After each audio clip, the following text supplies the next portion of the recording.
to the sun that shines, to the moon that follows,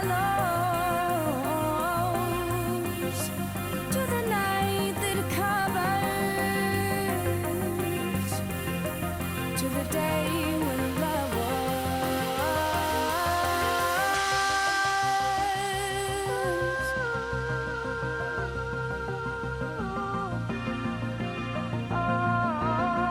To the day when love was.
I swear upon the evening rain,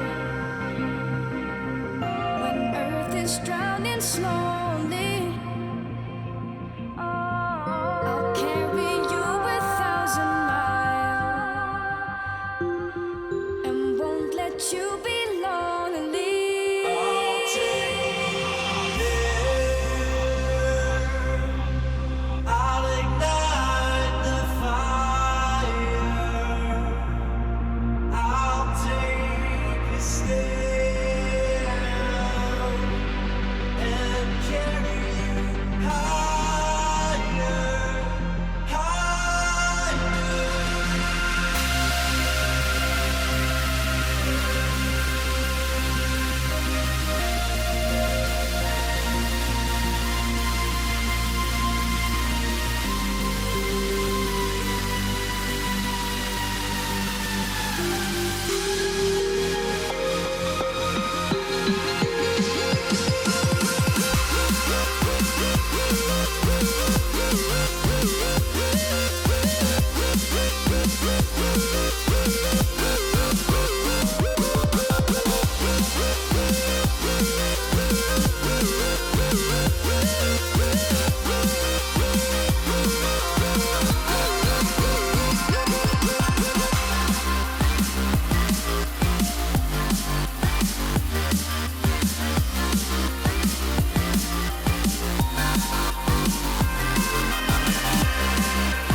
to the sky,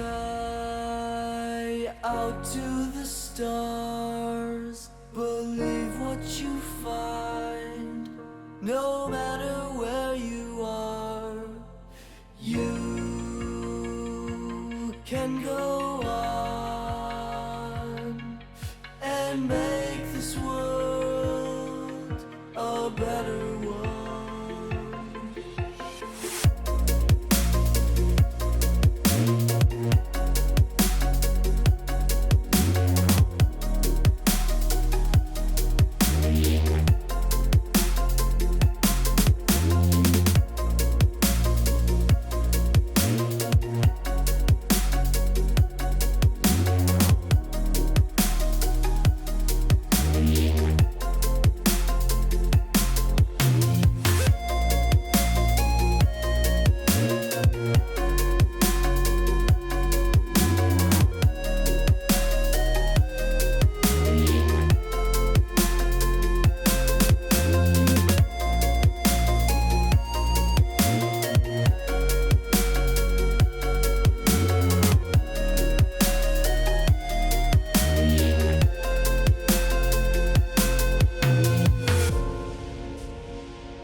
Days come and gone. Mark, and so I'm gonna get started here. I set up a new screen on our broadcast, as you can see, for this week, and let me make sure. All right, I think everything's set up okay. Anyway, I'm Mark. I should probably say first. So this is our live show, and so we've been working on these replacement faces here for about I don't know, maybe a few weeks, and we got quite a bit of them set up, and so there's a few more we had to make, and so last week we had our our live for our live show we had our 5-week challenges. And so we didn't get to devote the whole show to working on these mouths, so we just got one that's sort of half done here, and we got this this R shape, the shape, and as you can see here, what he looks like. And so we need to complete these, and then we need to also test them out. And so what I've got on screen is a program called Heron, and so this program. I have not used it before. This is actually my first time using it, and I figured I would try it out on the show. It has a really simple interface. It has a certain number of frames per second. So we got like 15 frames, and we've got 17, 24, 25, 30 custom. We've got 8 frames. So a lot of options. Pretty much, I guess it's unlimited in terms of how many frames per second you can actually utilize, which is kind of cool. So what if I put like 2? You can put 0 frames per second. That's kind of strange. Let me see. So 2 frames per second. Let's do like 200. Yeah, you can actually do 200 frames per second if you want to. Which that's kind of overkill. But what I want to know is if we can swap out mouths here and then flip back and forth between the frames. So I'm not sure what the hotkeys are. We've got a loop, and we've got a short play, which I don't know how that works. We've got onion skinning as well. So let's take a frame and try the onion skinning. And by the way, I don't have my camera all on manual. I think I have auto exposure, so it might not work 100%. But taking a frame, and I'm gonna put on onion skin here. Maybe this difference. No, difference doesn't do anything. So there's onion skin. That's pretty cool. Check it out. So this here is really a great way to sculpt our next replacement faces. What I can do is I can line up the next face, like for example this one. Let's put it in the shot. Try to line it up a bit. There we go. And we can, let's see.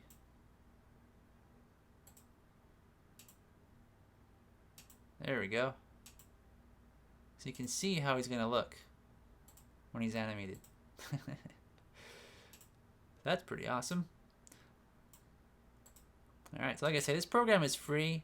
Where is the link to it? Maybe I can show everybody.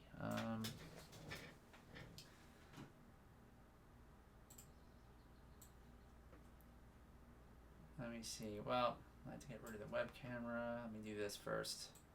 Let's turn off the webcam and put this here. So you can see here it's called Heron Animation, and the current version is 1.1.3, and it's free download. And you can also check out what they've got on there. It's got instant playback, export a video to MP4, MOV, AVI, or individual frames. Also has keyboard shortcuts, but I'm not sure what they are. So I'm going to first try to find out what those shortcuts are, because without knowing, I can't flip back between frames. Well, maybe what I need to do is just try to, let's just click the left and right buttons and see what happens here. Let me take a second frame. Let's take another picture and click left and right. That didn't do anything. Ah, there we go. Okay. This is how you do it. Awesome. Alright. That's good.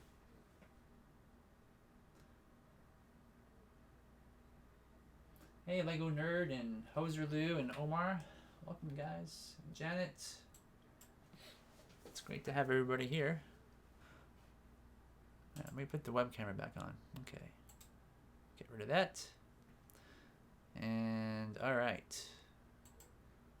So we can flip back and forth now, which is what I wanted. Let's see if I can delete that frame too. Frame deleted. Oh, awesome. And it talks. It said frame deleted.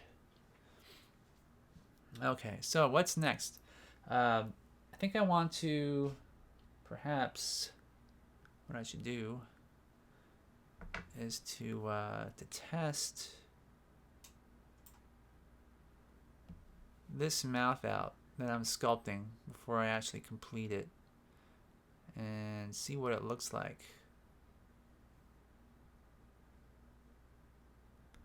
Because this is going to be the E shape, and I don't know how it's going to turn out. So let's take a frame.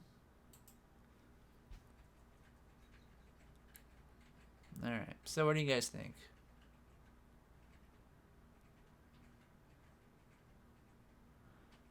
Yeah, I'm thinking for an E,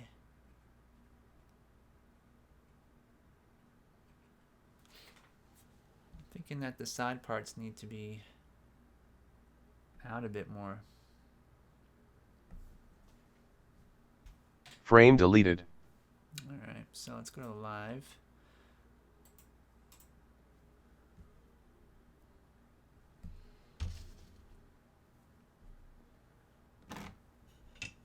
Again, probably this part here and this part.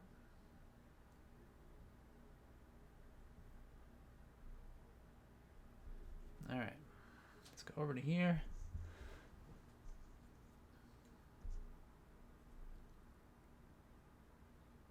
I'm going to extend that out just a tad.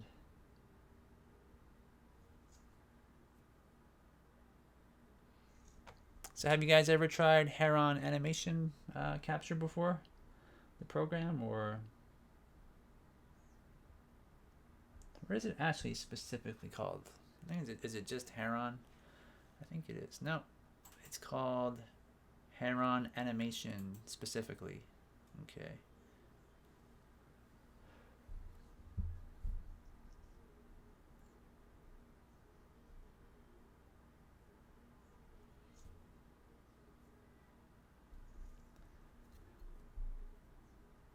that's a pretty neat way to do replacement faces. You know, you can see what the result will be, and then if you don't like it, you can change it.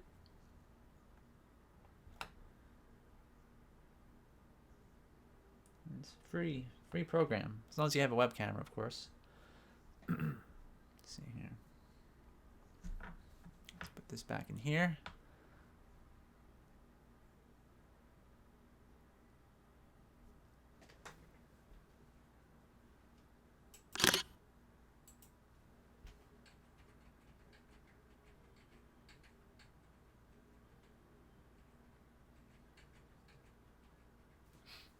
I think I kind of want this middle part of his mouth to be lower as well. I think I want this part like kind of, because he's always angry, you know, he's gotta have that kind of scowl on his face.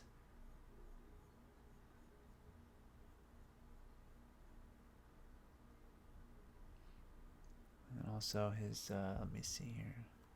Also his cheeks need to be rounded around here as well.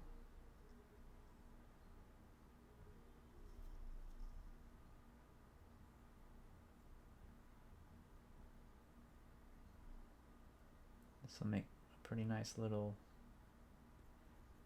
curve.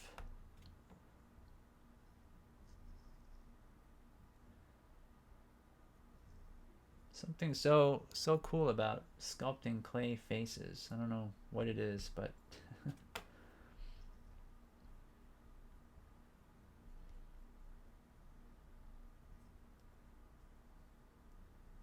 something about it.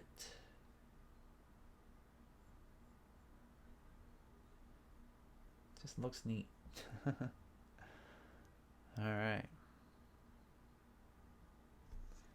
So I've got now, if you guys recall, I think last time we did this, I showed you guys this brush, and it was pretty mangled, and all the hairs and stuff on it were like, you know, the bristles were sticking out.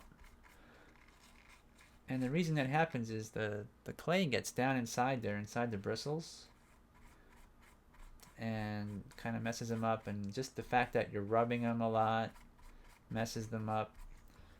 So over time they get really, you know, just to the point where when you're trying to use it in a precise way, you can't. So what I did was I took a pair of scissors, some small scissors, and just kind of trimmed it up a bit. So I could, you know, not just buy a new one right away and get some more life out of it. And I'm going to try it out. I used it on another sculpture that I'm molding right now, and it worked pretty good. So I'm going to test it on the back of his head to make sure there's no dirt in the bristles or other colored clay that will ruin it, and there's not, which is good. So I'm just putting more oil on the bristles, and that's just mineral oil. And then I'm going to get in here and just kind of smooth it out a bit. This is kind of how you finish your the surface of your clay. And you can use, like I've done in the past, you can use alcohol. But I find mineral oil works really, really good for this. I mean, it makes it, you don't want to have it dripping wet with oil because it'll ruin it. It'll make your clay kind of soft, and it'll make it too shiny, you know, unless you want it to be shiny. And let's see here. So we gotta put some teeth in there. And I've got some pre-mixed clay. This is just white with a little bit of gray, I believe. And it's just to take the brightness out of it.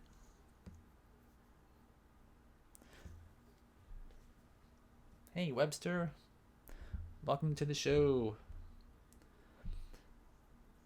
So Webster, I don't know if you've seen the program Heron. It works pretty good, or it seems to work pretty good. And it's free. So I'm going to try and get these teeth in here somehow.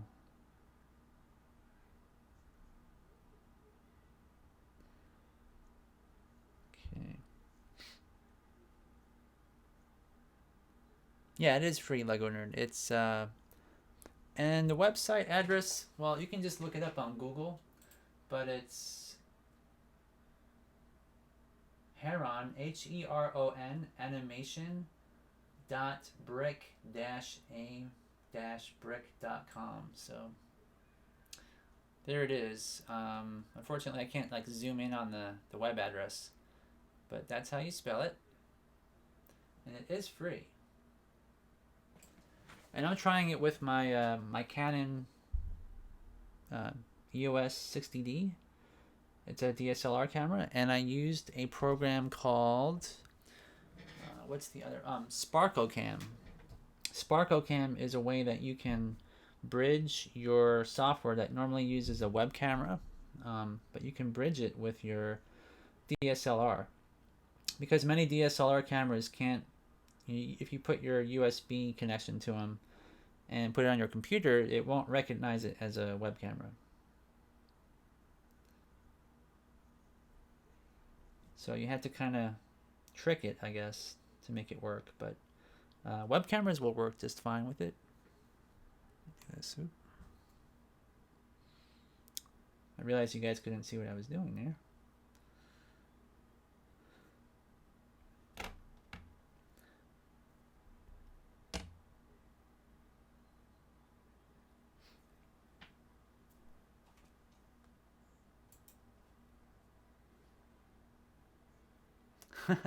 Yeah, it's kind of like Heron, yep.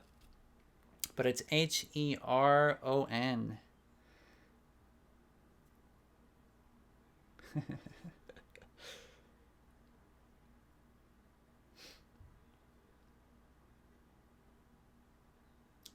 So, I'm going to put the teeth in here and try to make it look like they're making the E shape. And then I'll test it again. I should probably delete that current frame. Let's see here. Frame deleted. Okay. There we go. So I can test the progress if I want to. And it's going to go back and forth.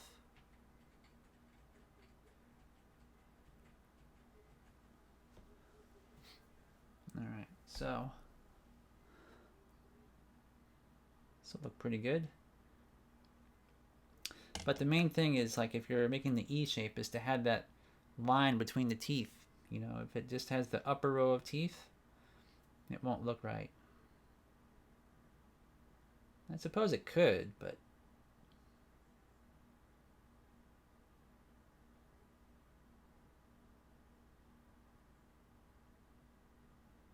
just kind of smooth it out a bit.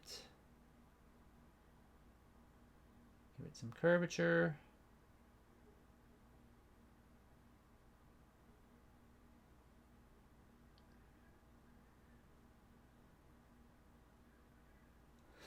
So now that the teeth are in, I want to smooth it out, and then I'll finalize it with that line and retest it.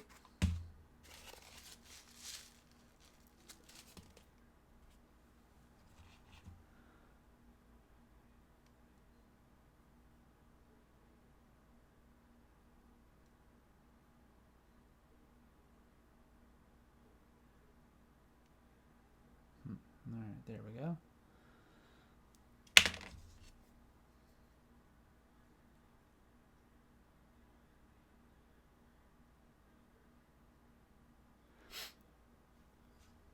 So I'll tell you guys a weird story. I was surfing the internet, and I saw that there was of course it's always bad news, but there was like a mass shooting in Pennsylvania where I used to live. And so the name was the guy's name was on there, and so I Googled it to see, you know, who the guy was, and just out of curiosity.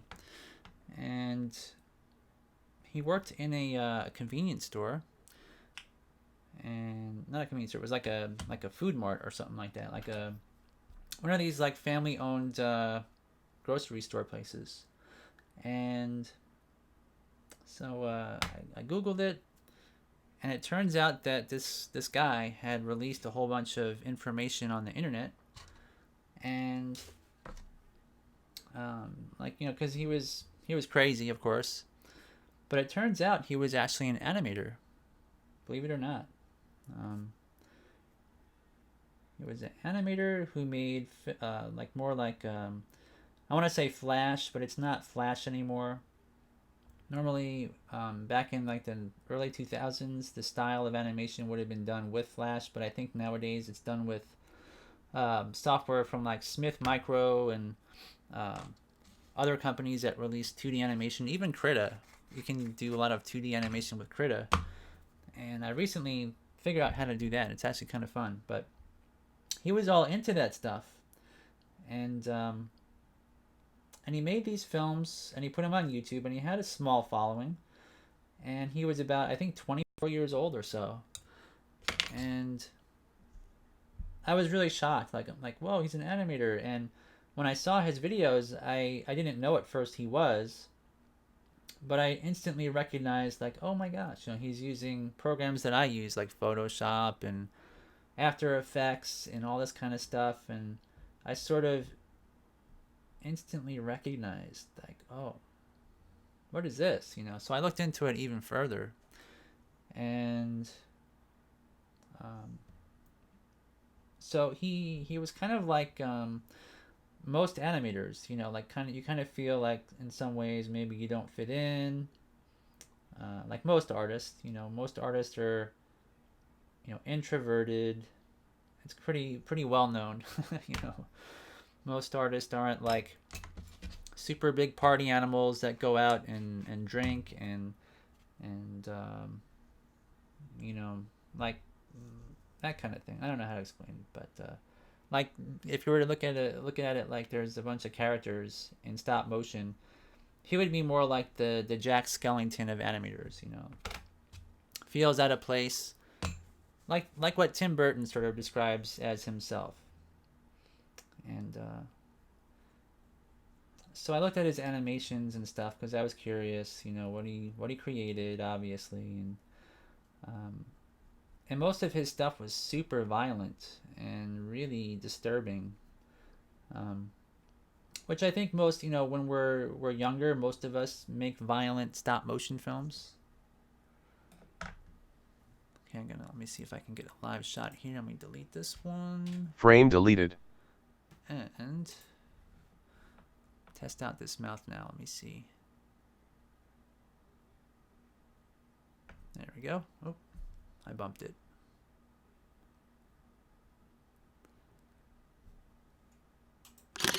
All right, let me test it out. So that's pretty good. A little bit shiny though. So let me delete that one. Frame deleted.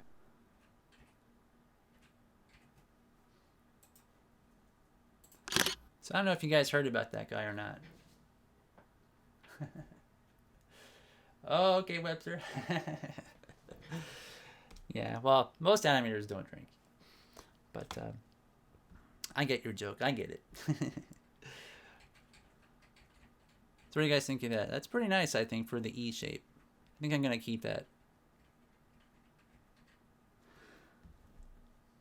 But anyway, a lot of stuff that he said, you know, I could relate to, and the way I kind of felt about things. And animation was his life, and he really wanted to, you know, make it on YouTube and everything. So, and of course, I mean, you're looking at my YouTube channel, so a lot of stuff that I think most aspiring animators, you know, they have goals and things like that.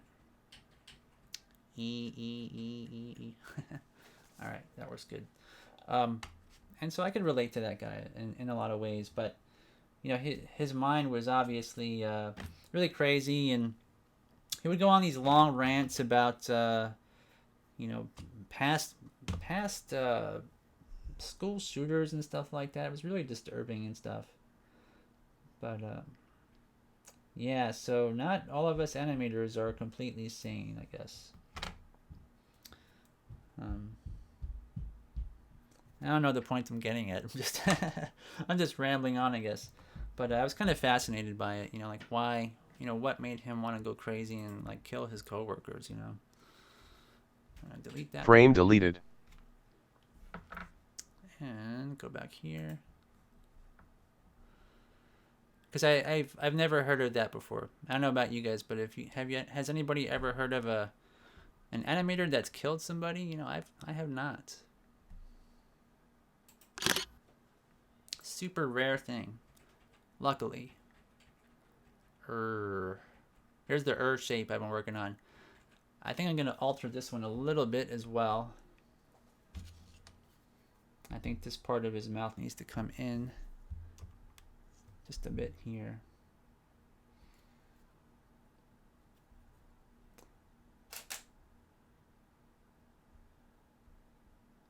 All right.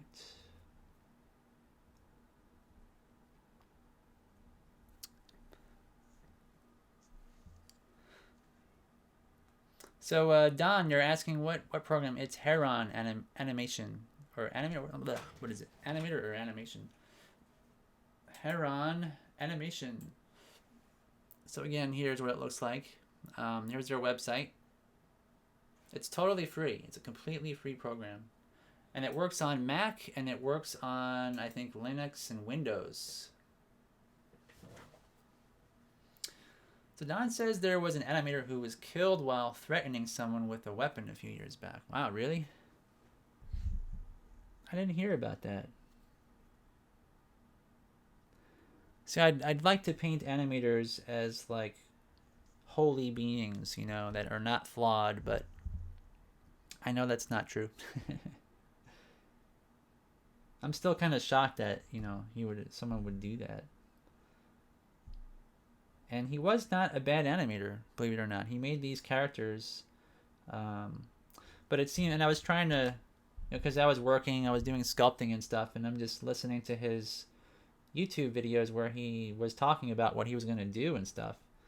I don't know how they didn't find him, like how they didn't stop him, believe it or not, but it seems like he didn't fit in. He felt like he was like gay or something, and felt that society rejected him, and he thought money was evil, and didn't respect authority.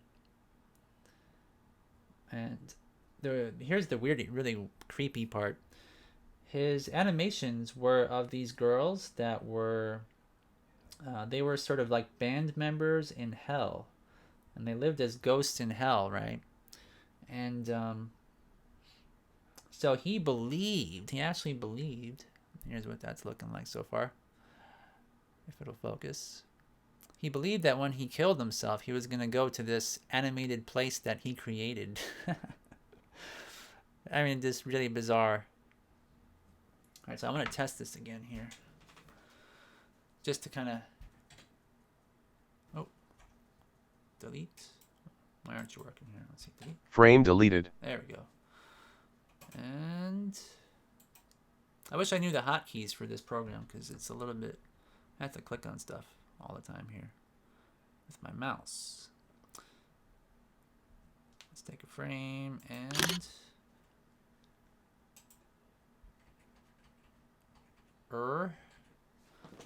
Yeah, that's probably a little bit better.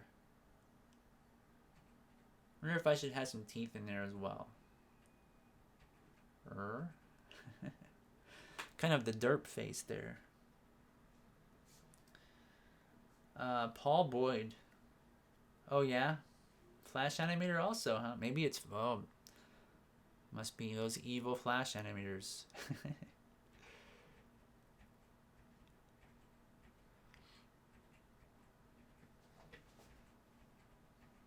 Yeah, this is the derp face one here. That's for sure. It's very derpy looking right now. No, I'm not going to add teeth to this one. I'm looking at it. I think I'm just going to leave it that way. Okay, so that one's good. So we got this. We got the E shape. And what else now? We got the F. I'm going to test it as well because I didn't test that one. Frame deleted. So I'm going to slide it in here. This is why onion skinning is really the most amazing invention of all time for stop motion. If I were to use surface gauges and try to line up this face, you know, the traditional way, it would take me maybe at least 3 times as long to move this into position here.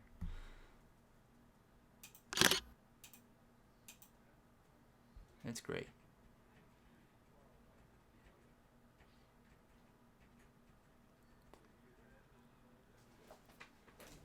Oh, I just bumped my my camera a little bit there with my foot. All right, so I think I need to accent these lines a bit.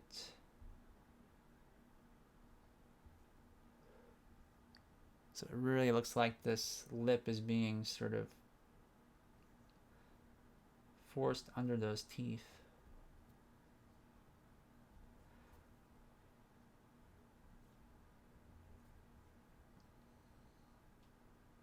Something like this.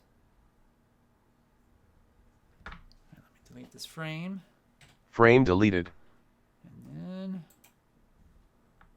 move him back.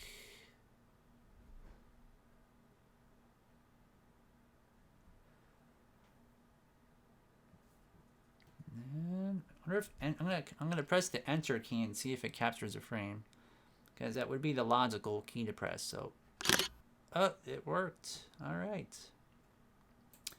See that? I can learn by trial and error. But you can see where I bumped my camera. It just the whole background is shifted.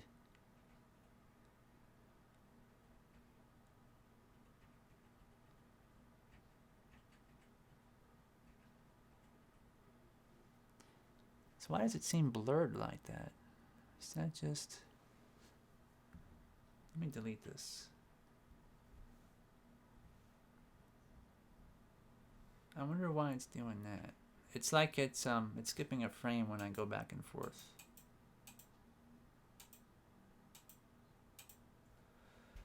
Frame deleted. All right, I'm gonna Frame delete deleted. these frames and put my other face in here first. Let's start over.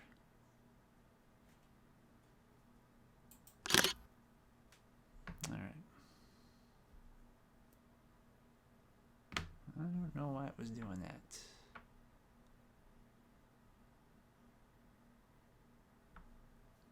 Capture a frame. All right, there we go.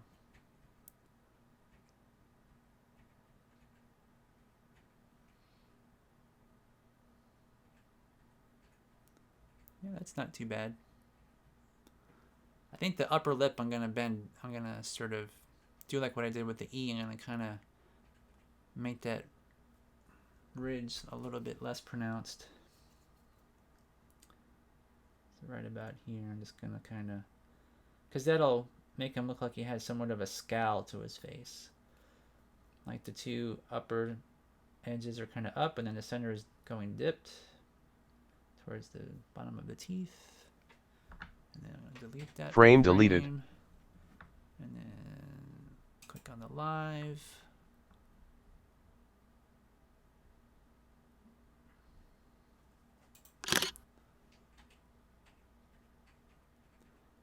There we go. It's looking a little bit more mean that way. And Janet says, I don't understand why some artists become crazy. And Don says, Heron does not work with my Firewire camera. Neither does Dragon Frame. Seems to be a quirk of Windows 10. So what is your camera, Don? Do you know? Well, of course you know, but do you know what your own camera is? That's a silly question. All right. Let me see. So we got these 3 faces. So we got the we got the E, and we got the F. The F. And what I want to do is I want to paint these eyeballs in carefully.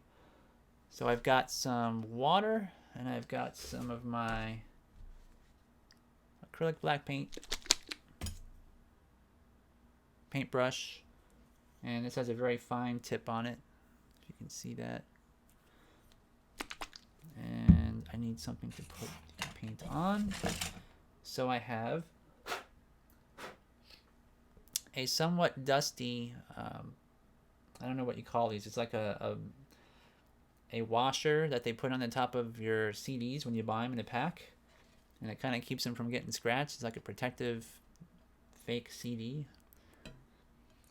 And so I'm going to put my paint on that to paint with. I can probably make it look like I'm actually dumping paint on top of my faces here. Just a little bit.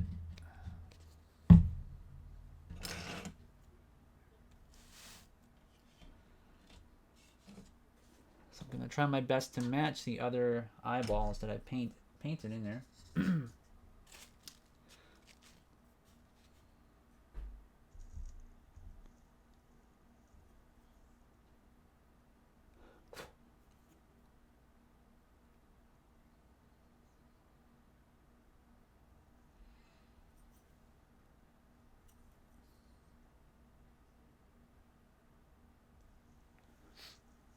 And a Panasonic. Okay. You know, I don't think that too many people try to make their programs compatible with those sort of cameras because most of them are kind of obsolete.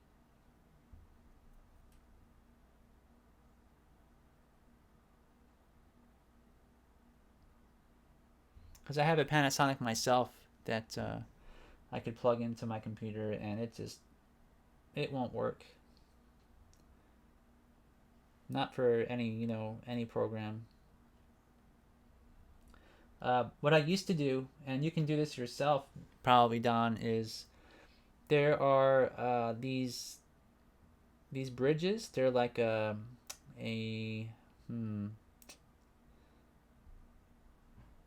lot of them used to convert video. Like you could take your Panasonic, which plays tapes, and take the output on those, which is either S-video or analog, and input it into one of these devices for about $30. You can buy them on Amazon. And you plug it into your USB port, and you usually you have to plug it into a wall as well. It's usually like a small box. You can either get one of those kinds where they're externally powered, and the really cheap ones, I'm not sure if they work that great. They're just like a video input device. You just take your analog out and put it into it, and from there it goes into your USB, and it will register as like a webcam that way. But if you just take your camera and try to hook it in, with the FireWire cable, it usually doesn't work. That's been my experience anyway.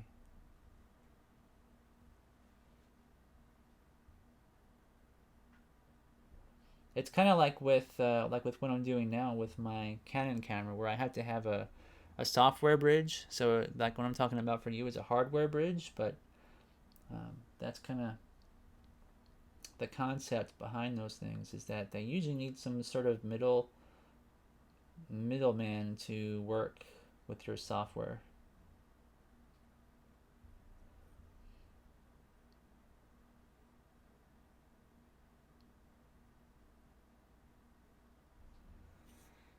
So let's see here. So that's the and that's painted in. So we got that one done.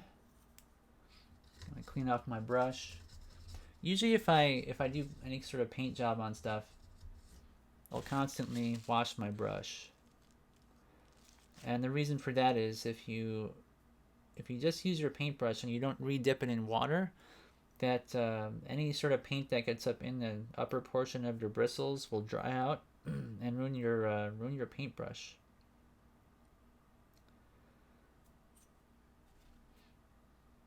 I don't know if Webster is still here, Webster Colcord, but Mark Kendrick and I had a little a debate about that once.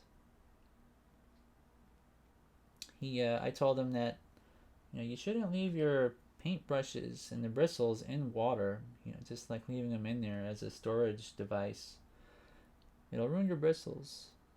And was like, that's not true. I always do this. But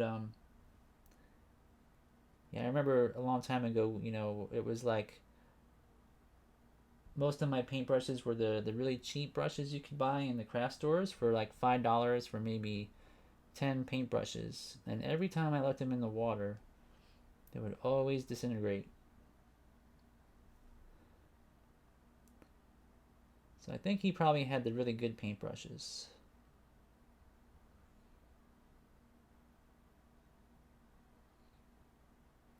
So I could be wrong, because Mark Kendrick was a good artist. But it's been my experience. Alright, so we got these eyeballs painted in. Now paint these eyeballs in, and then I think what we'll do is, for the last face, try to think if I have enough replacement faces here. Got the the the ah, the ooh, e, the f, got the o. I might try to just make like a, I don't know, some kind of crazy face as some sort of final expression for him or something. Or maybe like a squash and stretch. Actually, that would be pretty good, I think. So if I want to accent any of the dialogue, I can just pop in a extreme face, extreme head.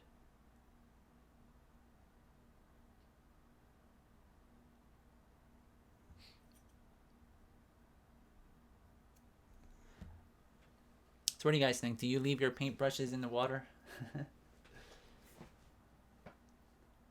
Okay, so let me see what you're saying here. So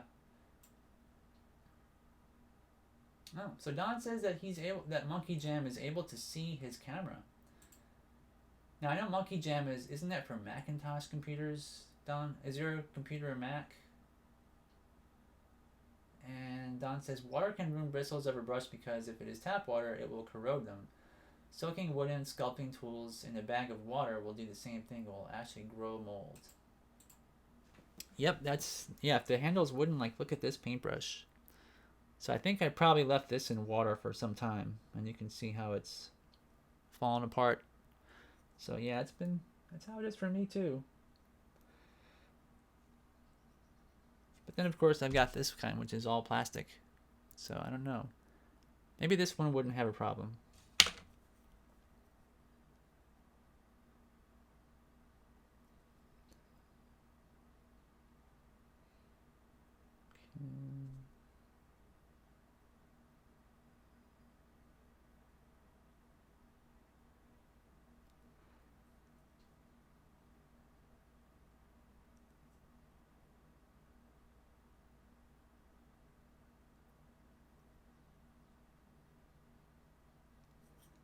All right. So now we need some sort of an extreme face here. So here's what we got so far. As you can see, it's quite a bit. I'm going to delete this frame. Frame deleted. All right. So Randy says I'm using Stop Motion Pro. They made a new version called Eclipse. The final quality is fine, but I'm disappointed with it. It's clunky and has strange limitations on some functions. I no longer recommend it. No kidding. See, I was a beta tester for it, but I didn't get to use the final version when it came out. So I ended up buying Dragon Frame, which I kind of like, but Stop Motion Pro is not too bad from when I tested it. And then Don is saying, oh, okay. He was also invited to beta test the Eclipse pre-release a few years ago, but was working and was not able to. Oh, okay. Monkey Jam is Windows. All right. So I could have sworn that they were using that for Macintosh. Guess I'm wrong. And so, yeah. Randy says,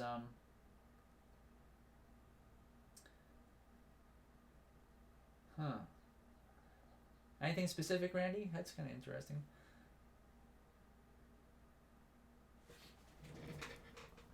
All right, so I think I'm gonna make another face here.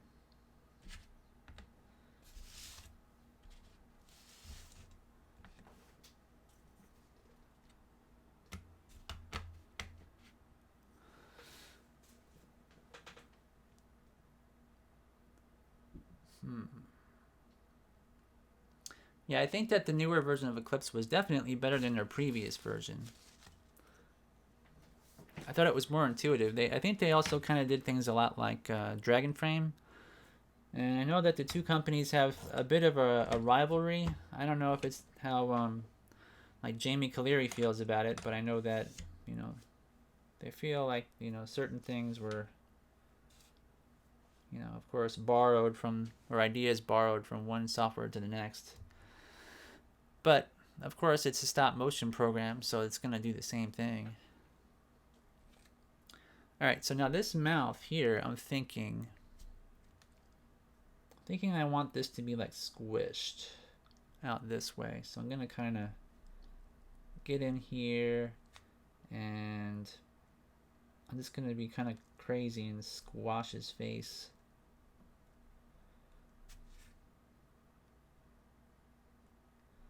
I don't really know what's going to happen when I do that, so this might be a ruined face, but that's okay because I can make more.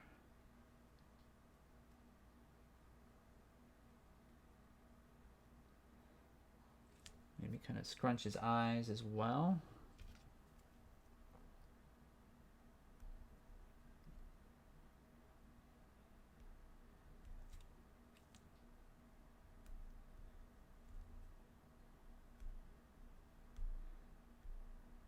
Because there's going to have to be some anticipation before he speaks. It's got to be like at least a frame or two where he's got a neutral face, and then when he speaks, just before it, everything kind of goes down and then back up and then to normal. So I think I'll have a squash, a stretch, and then we'll see what this looks like here. I can tell I'm going to probably need to definitely widen things a bit. But let's take a frame.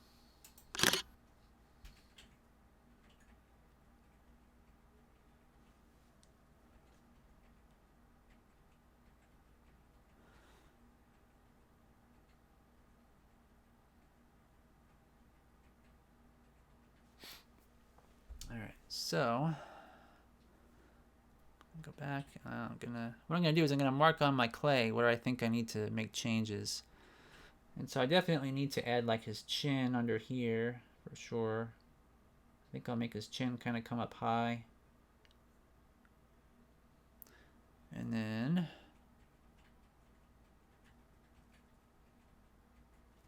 I'm gonna actually move his lip up to, I'm gonna move it up to about here. And then I'm gonna move his cheeks out because everything's gonna be going outward, so I don't want to have his cheeks remain in the same position here. So I'm gonna kind of scoop this part.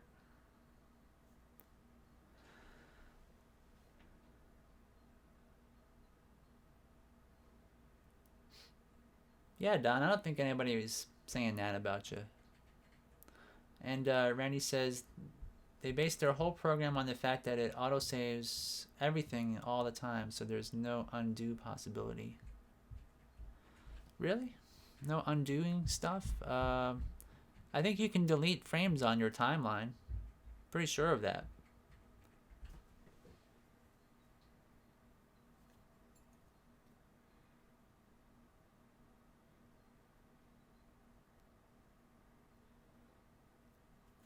Okay, I'm gonna move these lips up some more. I might have to add some clay here.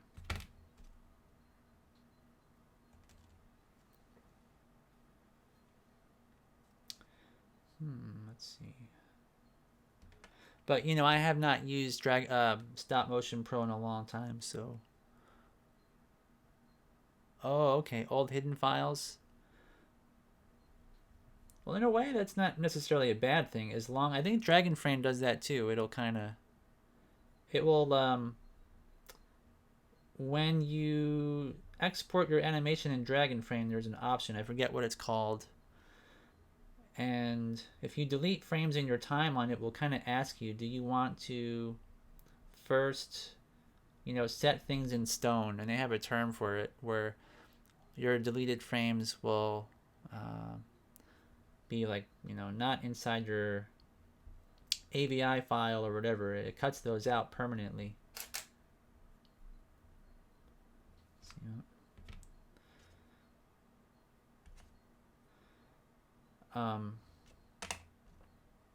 Man, I can't remember the term though.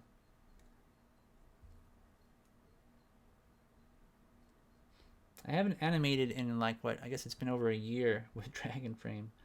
It's been a long time.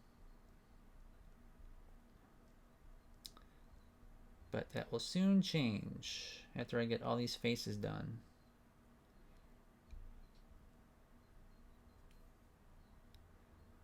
I need to move this chin over.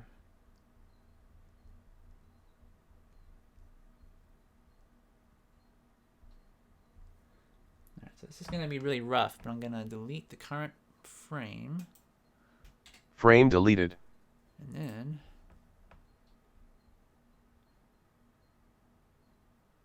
see what it looks like.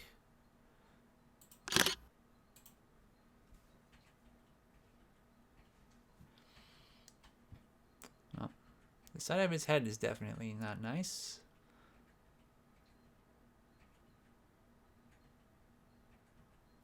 Alright, so I definitely want to make this kind of chin.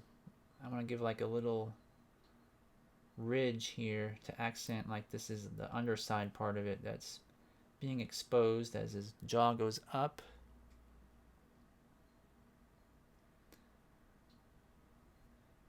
And then this curvature on his head is really strange. And let's see here.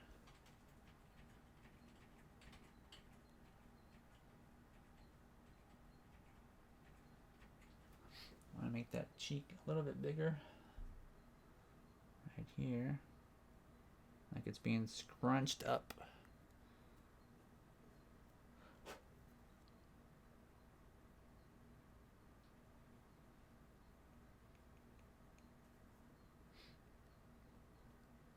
Alright, delete this frame. Frame deleted. And then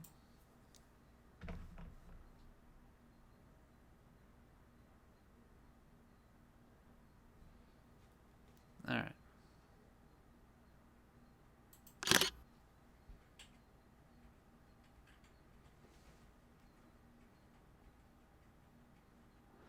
Now we're getting scrunchy for sure. I think I also want to alter the right side of his cheek a bit because it needs to be, this part here has to have like a ridge as well, I think. Maybe on the other side so it's symmetrical. Just to accent that.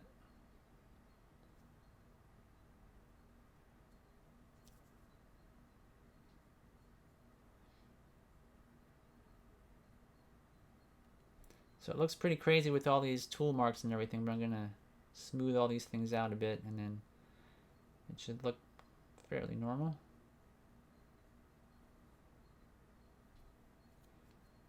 And I want to also scoop out some clay on the underside part of his mouth.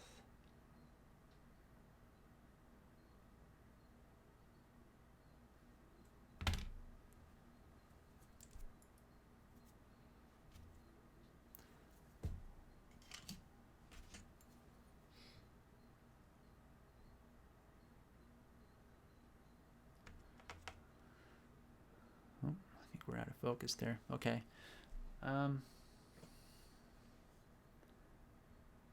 Yeah, I don't think Stop Motion Pro speaks. Yeah, there's an option on this one, hair on animation. It's like, do you want me to speak? And you click yes or no, and it's in the settings. Let me see if I can show you guys. It says talk to me. So if you click on that, it will actually speak. Hello. It says hello.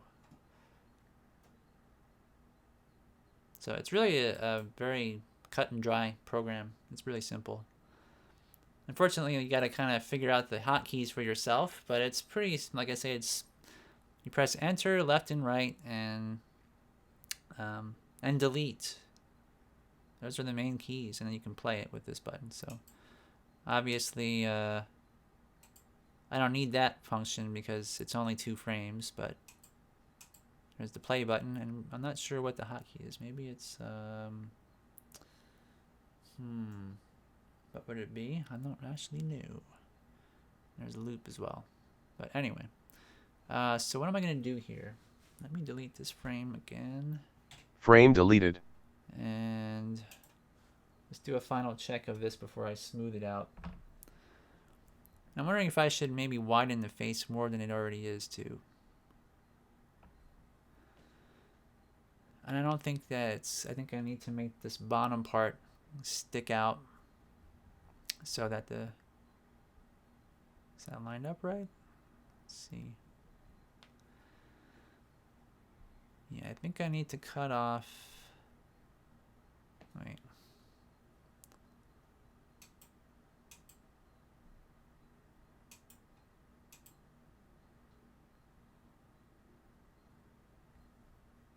I think right here is where I need to see, where's my clay?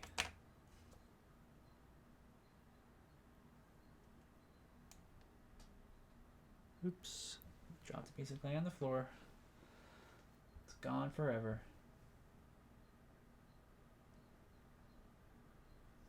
I think right here I'm gonna need to add some clay.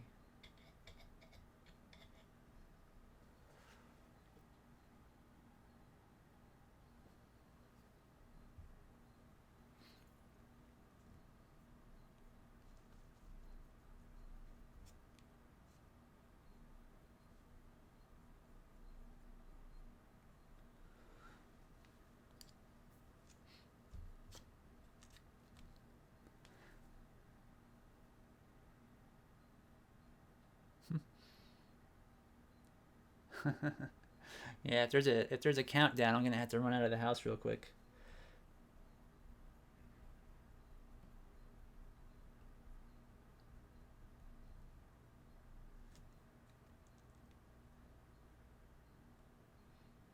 All right, so I want to make sure that there's some nice curves and things on here.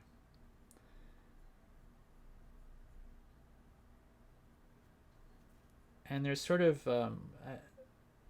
in terms of making geometric shapes, so like on his mouth here, if I were to make this, you know, perfectly straight across, it would not look nice. It would not look natural. So you gotta be careful not to do that. You don't want to make things too straight or too angular, too hard edged. You want to have a curvature to almost every line on your sculpture, including like creases. Like you don't want to, I see a lot of people, they'll take like a knife, like a Sharpie, not a Sharpie, X-Acto knife like this, and just like cut lines in there for wrinkles and stuff. That just doesn't look nice at all. It looks totally fake. What you want to do is you want to take a tool like a wire loop tool like this, and you can use something like this. Let me see here. To accent wrinkles like that. Or if you have plastic wrap, that's even better. You want to take a small piece of plastic wrap and lay it on there, and then press your tool into that, and it will make it look nice.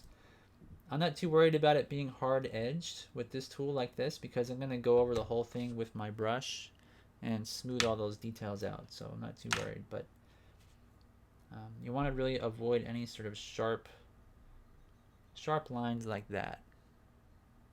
You know, it just looks like a cat scratched it or something.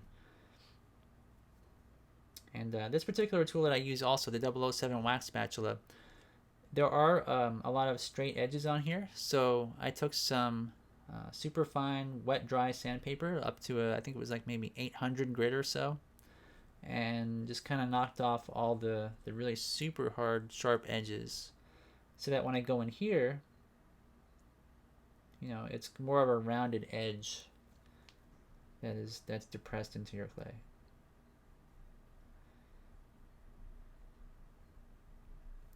And I know some people like to have those sort of faceted shapes on their sculptures. And one of my favorite sculptors was Gary Bialki, and he used to use a wooden tool that had a lot of flat edges on it.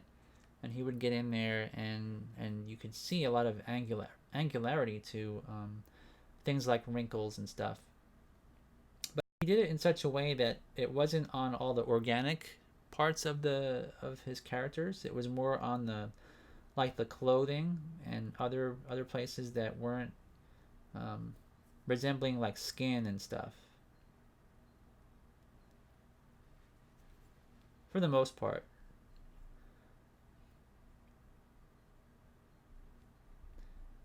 But it can look good though. It can look good.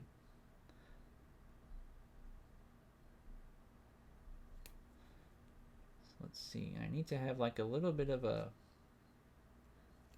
cleft chin here, just slightly. And I'm gonna make sure that this doesn't look like it's too sharp of an angle as well. Alright, now I'm gonna take some mineral oil in my container and just dip my finger inside of there and get some oil on it and just go over the whole thing. And then what we'll do is we'll test it with this Heron program and see what it looks like.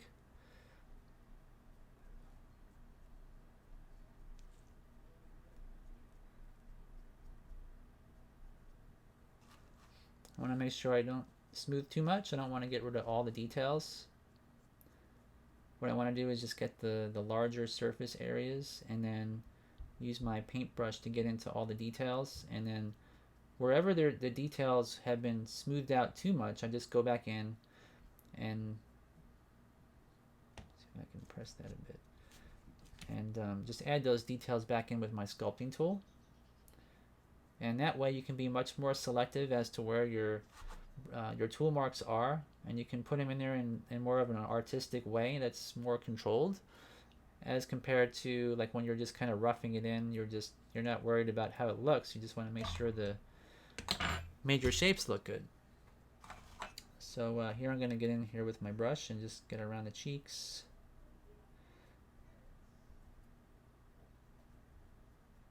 Like this. And the upper lip. And also those eye creases. And I guess it might be, it's kind of hard to show you guys because it's a small sculpture, but I'm just gonna get in there and lightly go over it like this, and it rounds all those little sharp edges off a bit.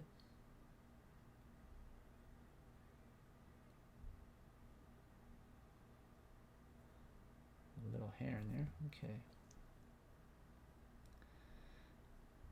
So here's like a very sourpuss kind of expression. It's going to be a squashy face, and this will be great to use for the anticipation of when he speaks. And to kind of mix things up, like later on after I've shot my animation with this, I might alter this just a little bit if I have multiple shots, which I do have multiple shots of him. So I don't want to, repeat the expressions too often, because you don't want it to be obvious how you're tricking your audience. It has to be believable, so you don't want to have too much repetition in there. Repetition is pretty much, it can detract from your film if people see too much of the same thing.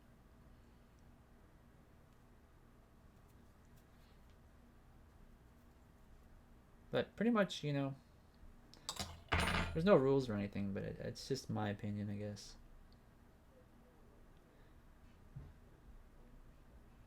Okay. So this is roughly where I want it to be. So I'm gonna, before I do any more, I'm gonna test it out.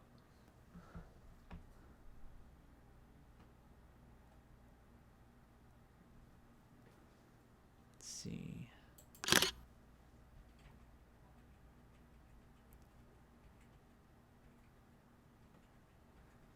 All right, so I think I definitely need to accent that lip, upper lip, just a bit more. Make it more defined, like it's really coming up. So I think this here needs to have just a small ridge. And what else? I think the cheek, or maybe the sides of the mouth. What I'm going to do is I'm going to kind of make like a round divot on each side. And kind of push it down and then blend it.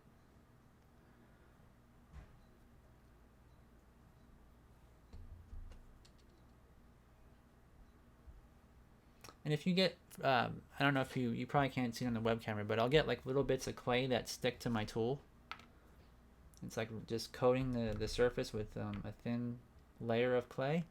And I'll just kind of poke it in another piece of clay to get that off there, so I'm not spreading that around and making it look weird.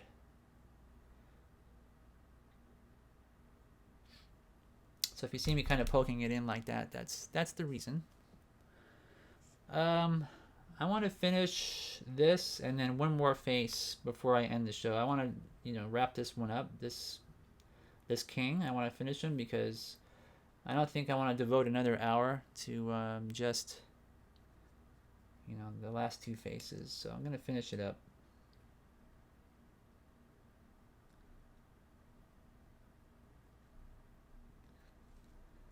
So this plus one more.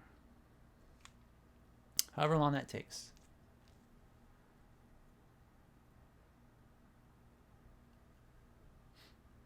Okay.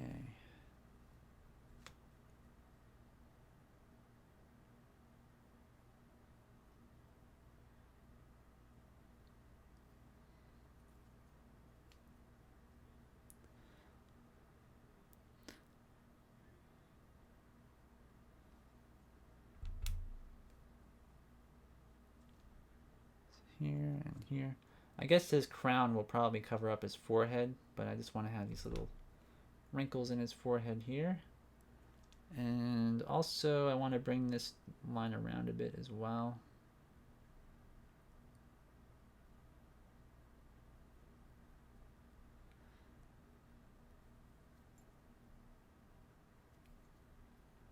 And this needs to be rounded.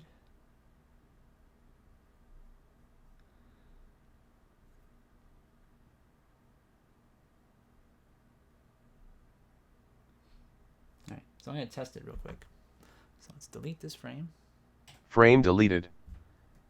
Select our live frame and put it in place.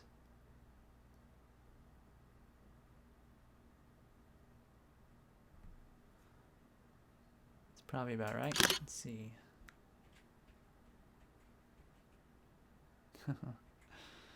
Now we're starting to look pretty good. Or better, anyway.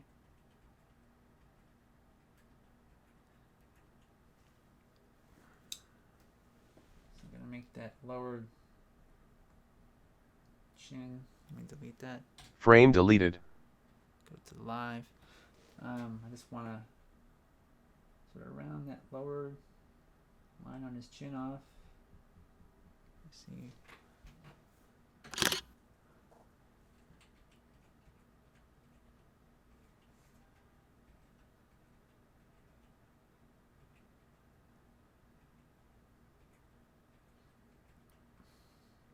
I know what I'm missing.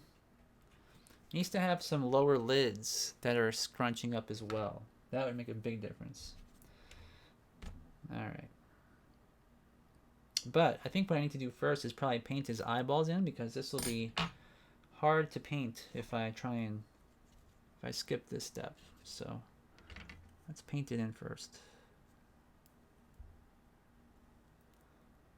Paint his eyes.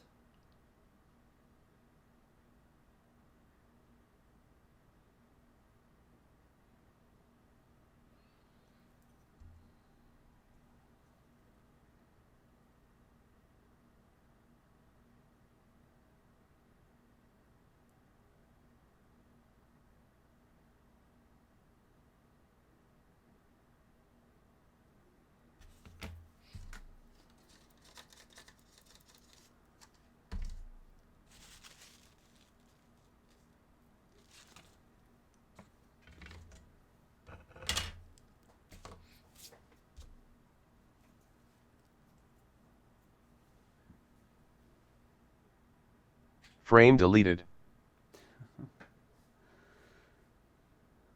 Puppet Putty, I think. Oh, really? That's cool, Don. Yeah, I remember we helped sell some to him. Um, I don't think I've seen it yet. That's awesome.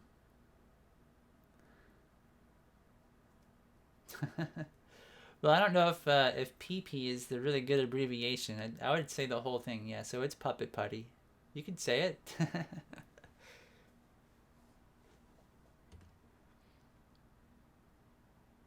It's like, what do you sell? I sell PP. What? PP? What's PP?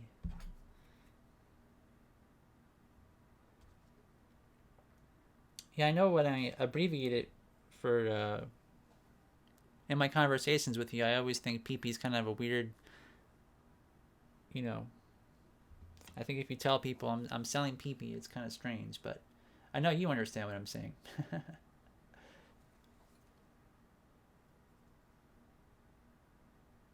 So here are some lower lids, and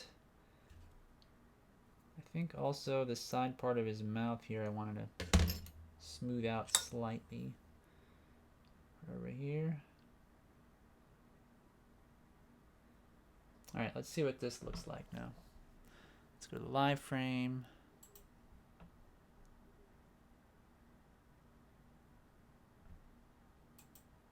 Oops.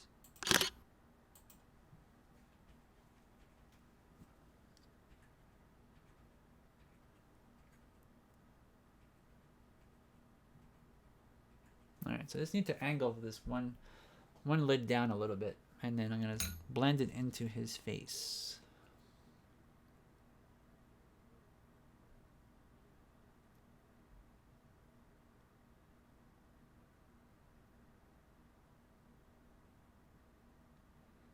So it doesn't appear that it's just stuck on. Make it look a little bit better.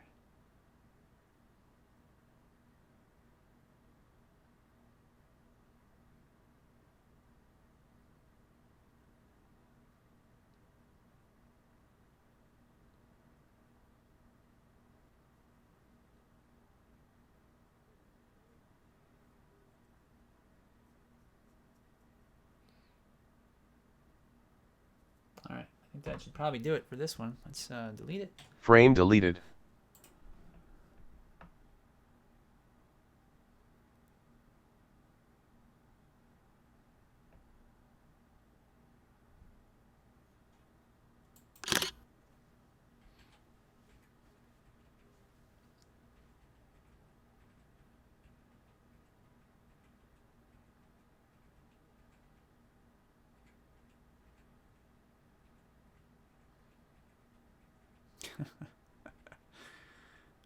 It's kind of funny, actually.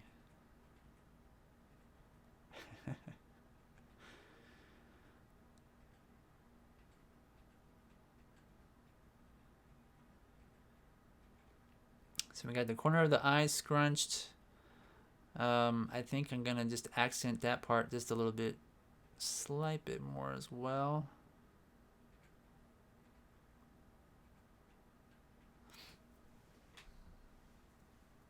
So it's really obvious right here, over here as well.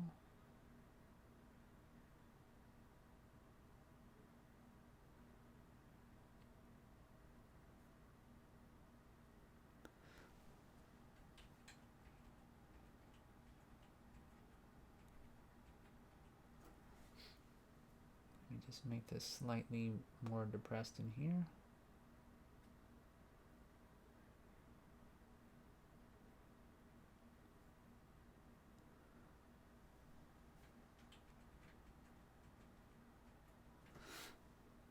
Might also make this a slight bit more even.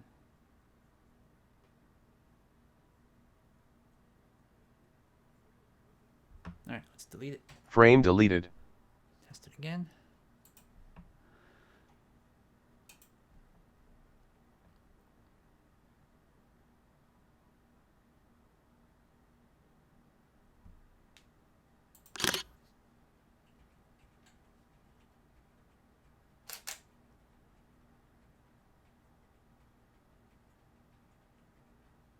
Alright, so not too bad. I think that's enough of a squash. It's not too extreme, and it will make some good anticipation. And then the next thing I need to do is some stretch. Let's delete this frame. Frame deleted. We'll call this face done for now. And then we've got a nice fresh face to start with.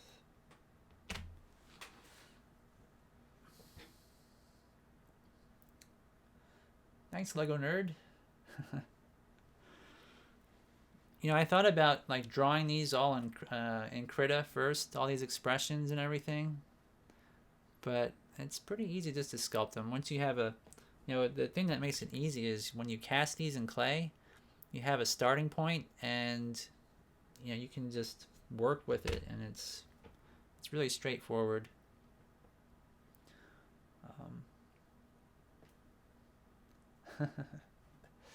Omar says, sometimes PP can be fun.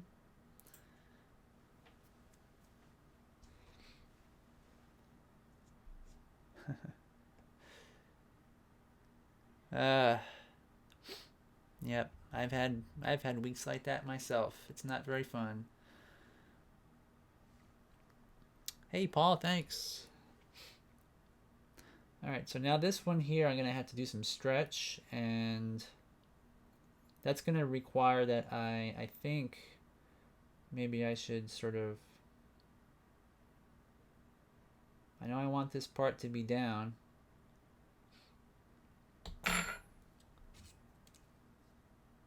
Now I've got my tool here. I was recently using this to put some silicone on a sculpture, so I know I have like a thin layer of silicone on the outside of this. Make sure it's clean first before I use it.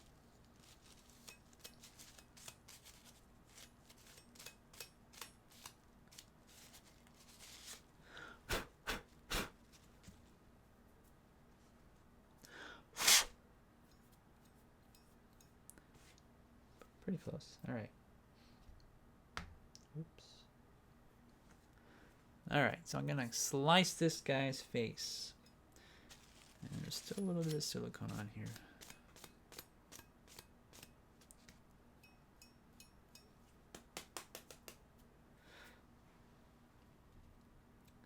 So the teeth and everything all need to be lowered, and so I'm gonna probably slice it this way. And then this way.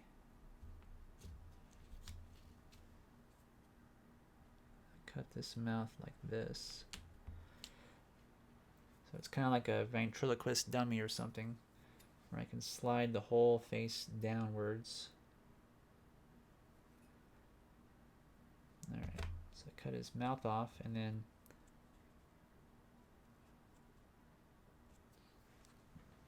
so I think that's probably about a good distance. And to fill up the clay here, I need to cut the sides off a little bit.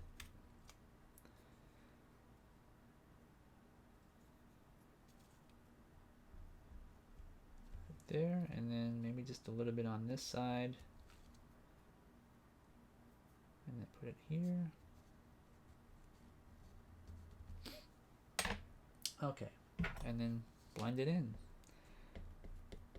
Hopefully it will look pretty nice.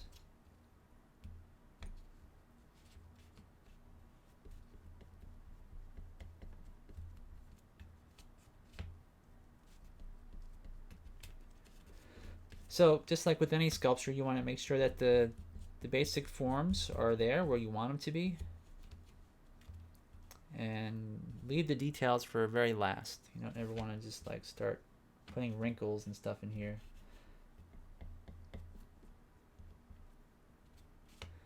So the teeth have to go.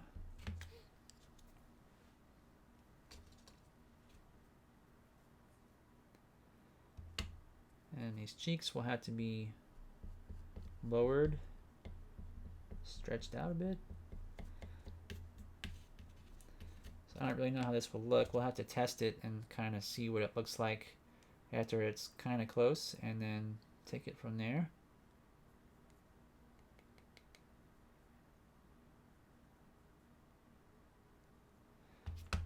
And I also need to fill up the back of his mouth.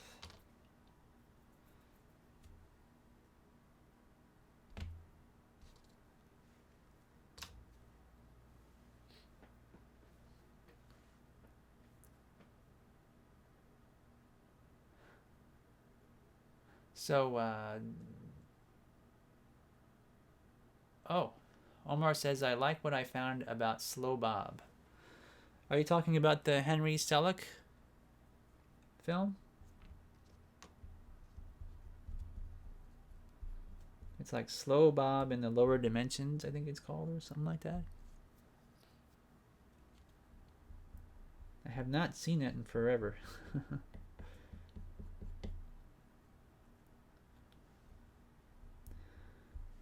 So let's see. So when I stretch this guy's face out, do I want to have his mouth opened or closed? I'm not really sure. Not sure what I want to do with this yet. Maybe a somewhat partially open scowl, because that would kind of be, that would fit in, I think, with most of the other faces.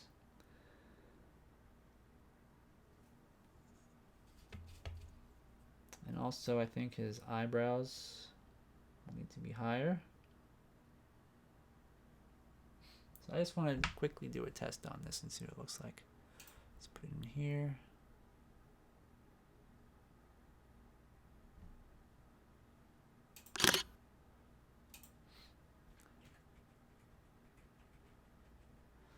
All right, so definitely needs to have a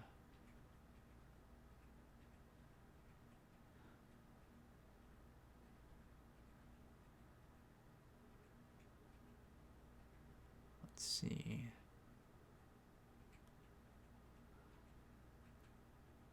I think what I'll do is I'll try to make it look like the volume of his face and his cheeks have gone down. So I might puff out like where his jaw is. I'll probably puff out the bottom a bit. So it looks like all that clay has sort of sunk down. Because when he squashes, everything is going to be to the sides. And then when he goes up, everything will have to sort of take a millisecond or so to go back into the neutral position. So I want to make it look like everything kind of goes down because it's of gravity. So I'm going to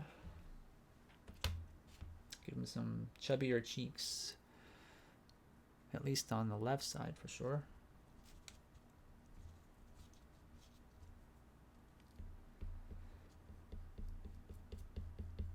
So you got to kind of think of not just the shape, you know, but the actual volume, the meat of his face, you know, what it's doing when it moves.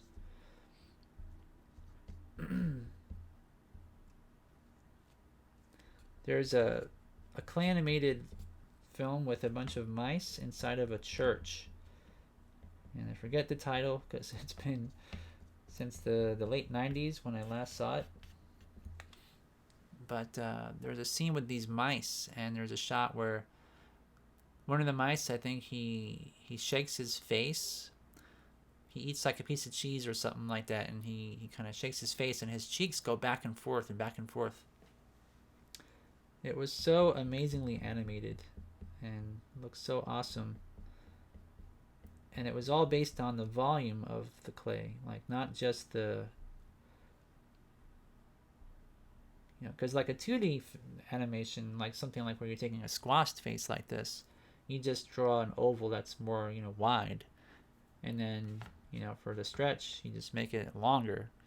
But you gotta think of all that stuff in between the shapes, the main shapes, and there's gonna be, like, it's not really muscle, but there's muscle in there. There's gonna be bone. There's teeth, and the eyeballs, and the way that the clay would behave if there was a structure underneath there.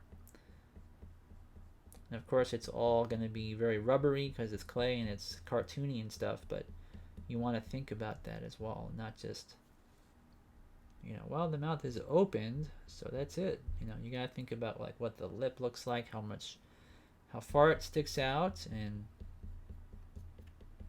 all those kind of details.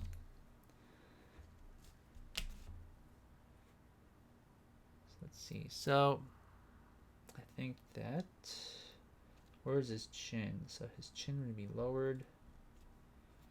Where's the neutral face at? Let's see. Is this the neutral? This is the neutral.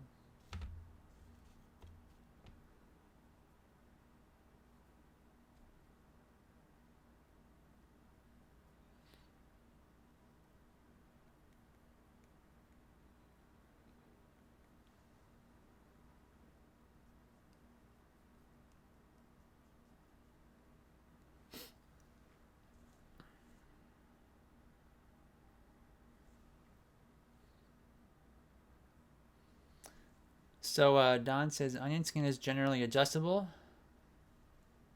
Yeah, actually, this one here Frame deleted. is adjustable. I think you can, like, if I put this in here, there's a slider, which is pretty neat. So it's kind of like barely, barely on, a little bit more, a little bit more.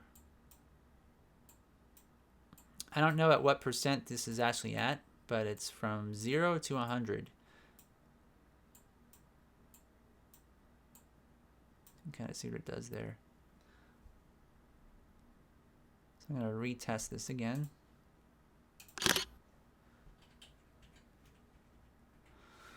Alright, so this is not so great right now. I definitely need to lower his chin for sure. So let me delete this. Frame deleted. So I'll put it at 100%. And so where's the live? The live is here. Wait. Can I go back and forth?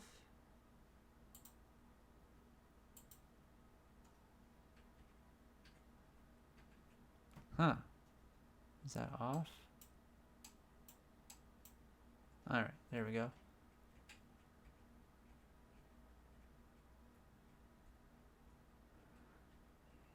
Yeah, alright. So here you can see what it looks like, and this is live.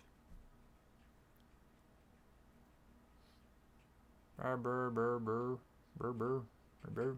Alright.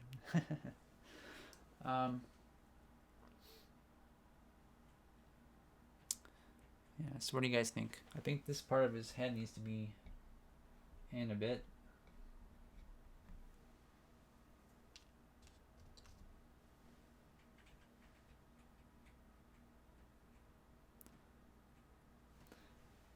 And the chin needs to be lowered. Maybe I should just open the mouth even more. I don't know. Not really too happy with the symmetry, the way it looks. I might just try to round all this stuff out.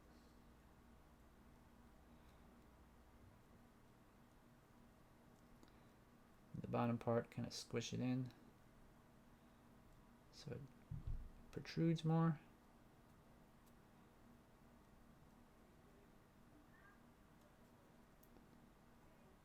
All right.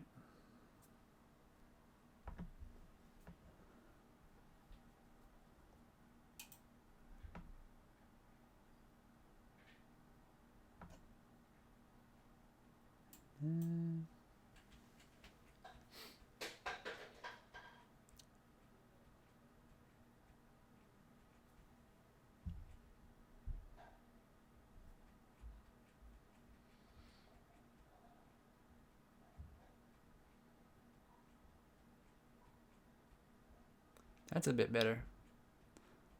I think the outline is better. All the volume kind of goes down. And I think I see what the problem is, why I'm not liking this. And that's because the upper lip needs to be down as well.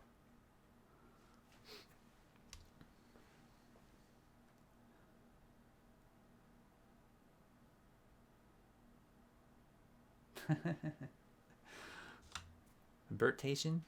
Bert.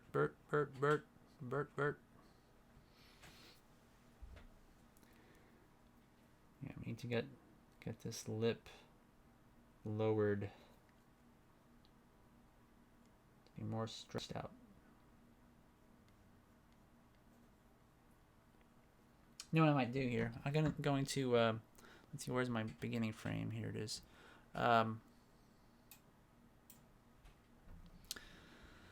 Let's put the squashed frame in here first. And then take a frame.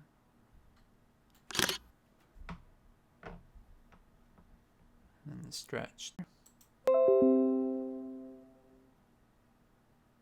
That's weird. It says that my OBS disconnected, so if you guys don't see me, my apologies. Seems to be working now. Alright, well, anyways, I'll give it a minute, and if it says anything weird, or if anybody in the audience says that it's not working, I'll know. Alright, so this frame, I think, will be a lot better this way, so I'm going to kind of work all this in.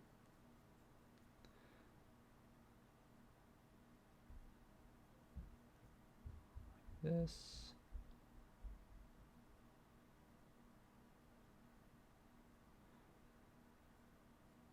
Give this some shape. It needs a lower lip, so I'm going to put in a little mark. This. And also, I think his chin needs to be way lower. So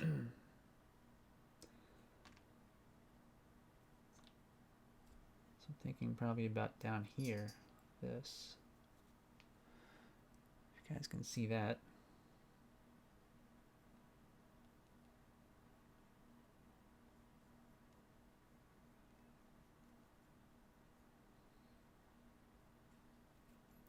This is where drawing would probably be handy, because if I could draw this, I could just make it look the way I want it to.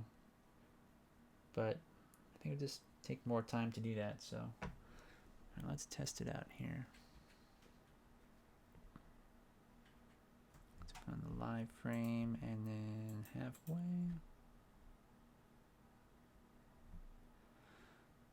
And take a picture.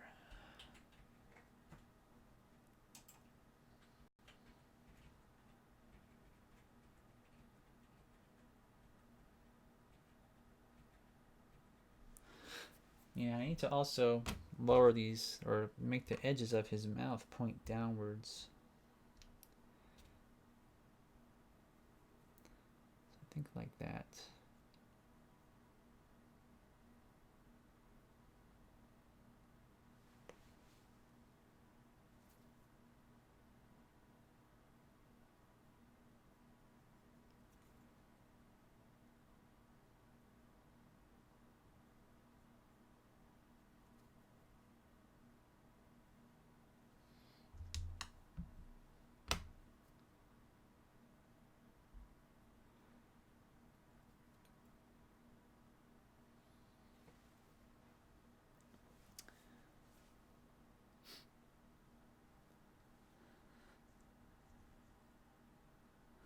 So Don is saying that I like that one mark there. So a tendency for a jaw to widen as it drops.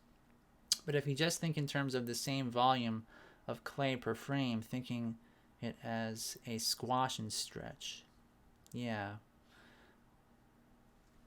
Yeah, it's got to have that stretchiness to it. And I think I might need some more volume here as well. I mean, it's just...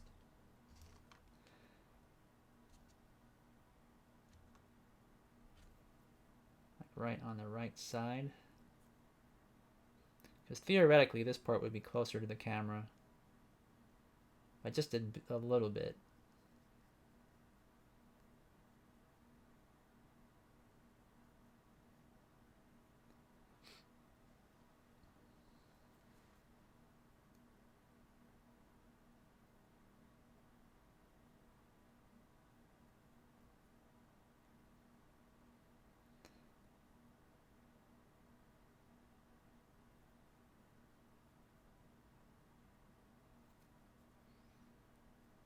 Yeah, I hope it'll be extreme enough. I hope that it's not gonna be like the squash is a subtle squash, but I could always make, if I wanted to make it more of an impact, I could maybe just make a mold of this or something, and then, or just resculpt it. I guess no, probably a mold would be best, because I can then just like add clay to the sides and subtract it from the bottom. That would be a more accurate way to do it, but we'll have to see. I still have silicone, so I could definitely make a mold if I had to. And so his cheeks are going to be stretched as well. So I'm going to add these little, make sure you guys can see what I'm doing.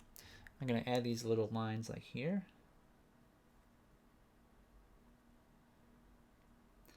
And now he's got cheekbones too, a little bit. So I want to make sure that those are still there, but that you can see that the clay is kind of stretching down from those.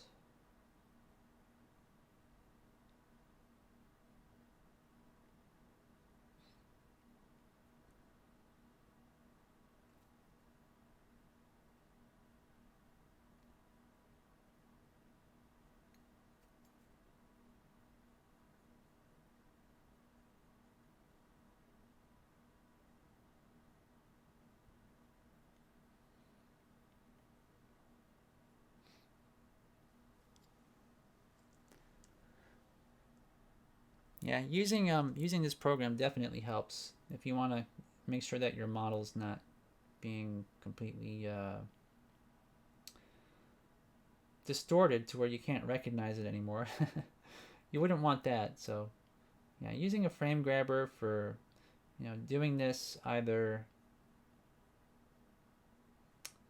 as replacement faces, or if you just wanted to, if you have a clay puppet that you wanted to animate, you could literally sculpt right on the character. Like you don't have to use replacements, but replacements does make it a little bit more convenient, especially if you're going to be, I should probably get rid of these too, get rid of those lines there.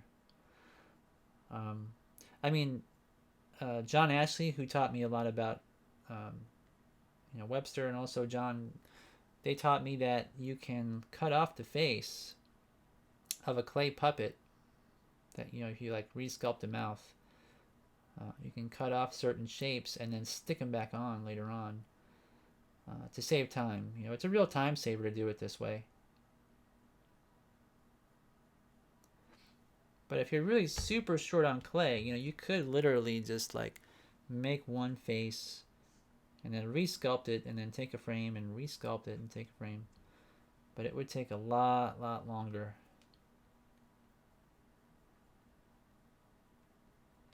Because I'll probably reuse these mouths for the most part, 10 times each or something like that per shot with dialogue. Depends on what he says, but it's going to be a lot. And if I were to have to resculpt it, there's kind of like a lot of redundancy, because you've already sculpted a mouth in a certain mouth position. So when you resculpt it again, you kind of wonder, like, is it a smart idea to do it this way? But the benefit to that also is that you get a unique sort of a dialogue, a style to it that can be really very, what do you want to call it? Convincing that something is alive. Like one of the things that really got me into clay animation was that some of the characters just looked like they were living in some way. It didn't look robotic, and there's a lot of uniqueness to it. Every single frame is totally unique. if you do things in a traditional way where you're resculpting per frame. This looks great. And a lot of the animators, like I asked Will Feisterman once. I think I probably told the story, but I told him, you know, if you had to do it again, you know, would you animate the same way that you did on the Will Vinton TV specials and stuff, and the Mark Twain claymation film? And he said, no, I would probably go with newer techniques like computers and stuff.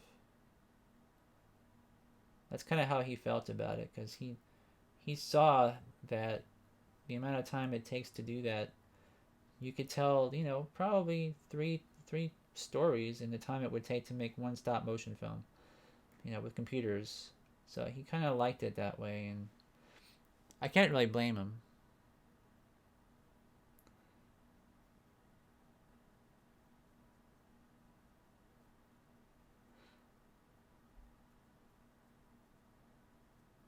So the question is this going to have enough? Let's see. It's going to be accented here enough to be recognizable as a cheekbone. I don't think it is. I might have to add some clay. So let me delete this frame again. Is it going to work? Delete. Frame deleted. There we go. And then the current frame. Let's just see what this looks like now.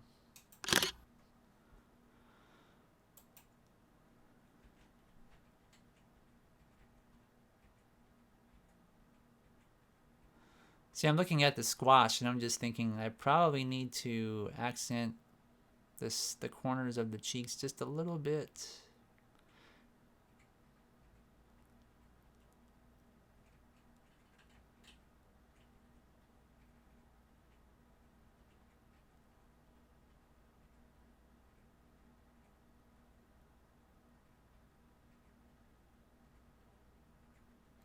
I think I want to make his eyebrows kind of shoot up higher as well.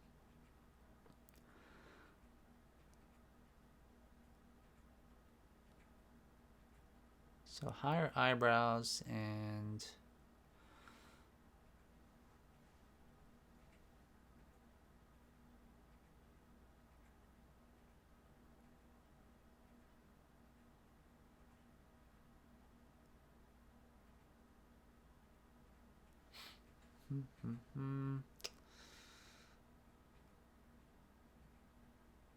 I think lower the corners of his mouth a bit as well. So higher eyebrows and lower the corners of his mouth. And then I think I want to also work on this other face just a little bit more. So kind of give these lips, because like I say, this guy is going to be angry, and that's his only. He has nothing of, like, in terms of expressions that would lend you to think there's a good side to him. He's always constantly angry, so he's got to have a scowl every single frame.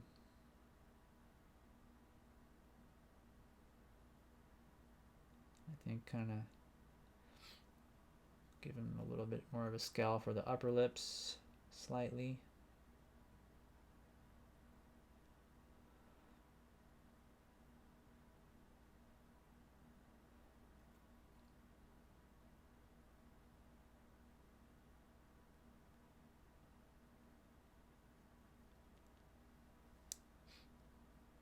I wish my web camera had a higher frame rate. Seems a bit choppy here. I don't know why my DSLR seems to be, you know, like 60 frames per second, but my web camera has such a low frame rate.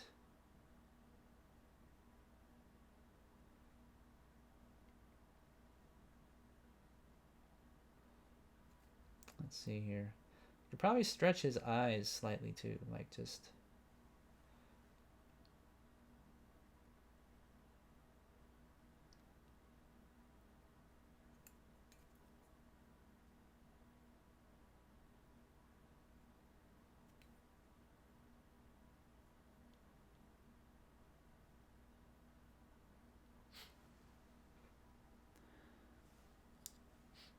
No, thanks.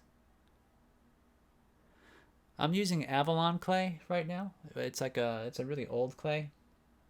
It's over 20 years old. Believe it or not, it's really good. And I've only got a little bit of it. I've got some orange and I think green and purple, and I really like it. And I'm trying to think, I'm going to be using Sargent Art clay as well. Do I have my Sargent Art clay here?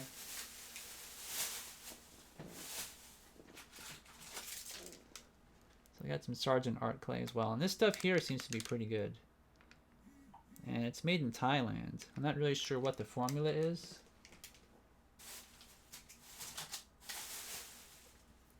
But I'm going to use that, and also Van Aken, and maybe even some puppet putty. So pretty much all the clay that I own. But I'm not going to use any polymer clays. I'm not going to use those. Those are expensive and not very easy to sculpt. So for his eyes here, for his eyebrows, I want like the top part to be scooped up. So when it's squashed, it's kind of pointing down and then shoots up. So I might even raise those even higher, but I want to use a different tool because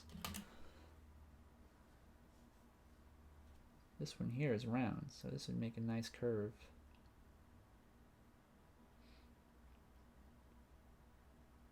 Right above the eyeballs.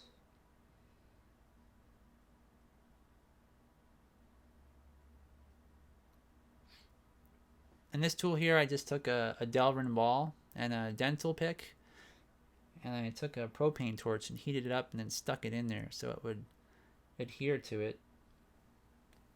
That's what I'm using there. I'm just going to take my tool and I'm going to sort of work it in. Make sure, like I said before, that there's no really super sharp edges. You don't want to have... You don't want him to look mechanical and sculpted. He's got to look fluid, like he's got some life in him.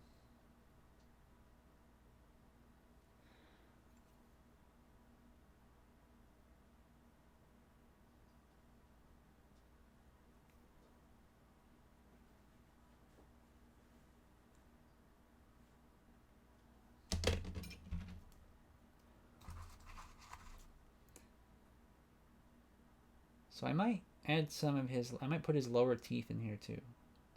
After I go ahead and paint in his eyes and his mouth, I think lower teeth are kind of a good thing to add. Because this is like more of a neutral expression. It's not a ah, or like a... It's got to be a good expression to go in between all the other expressions.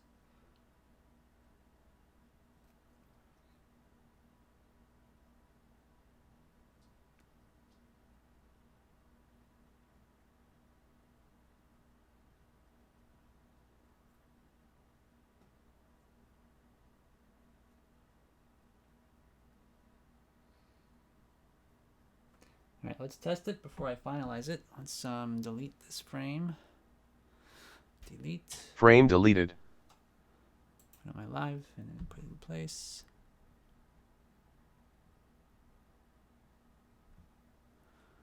Take a frame.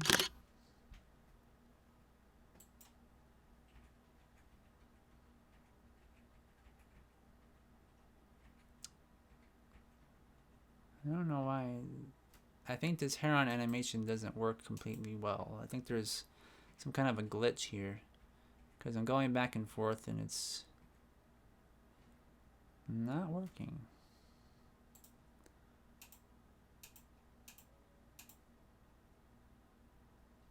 It seems like the frame count here is 133. 133, but the third frame isn't there. So something definitely not quite right with this program here. And if I click on the individual frames, it won't go to the last frame I captured. So I'll capture another one and see what happens.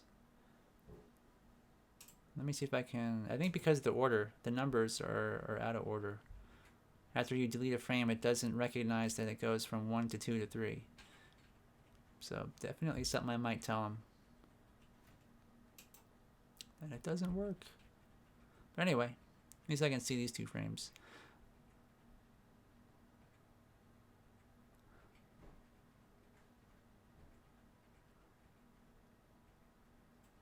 I think that'll work.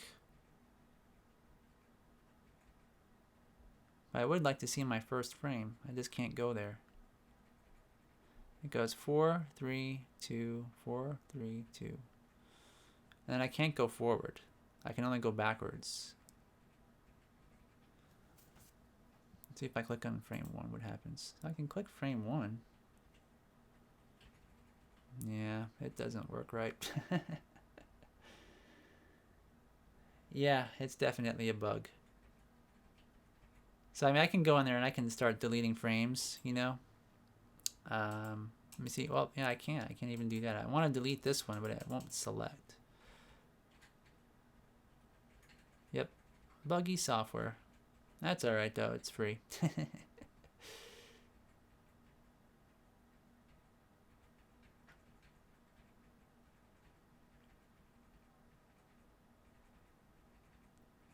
All right. So what I'm gonna do, I'm just gonna make these parts a little bit more crisp. And then I'm going to paint up his, paint in his mouth and his eyes.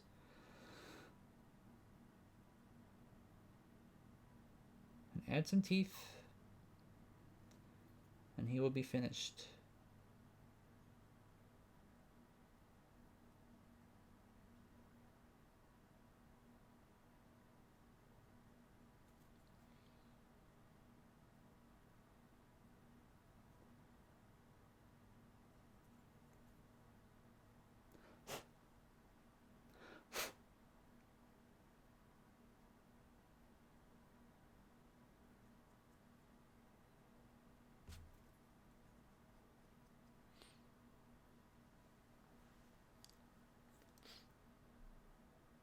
See you later, Diego. Thanks for stopping by. Yeah, we're just about to wrap up anyway. It's been almost 2 hours, so it's been a long show. But I'll be really happy to have this out of the way, you know.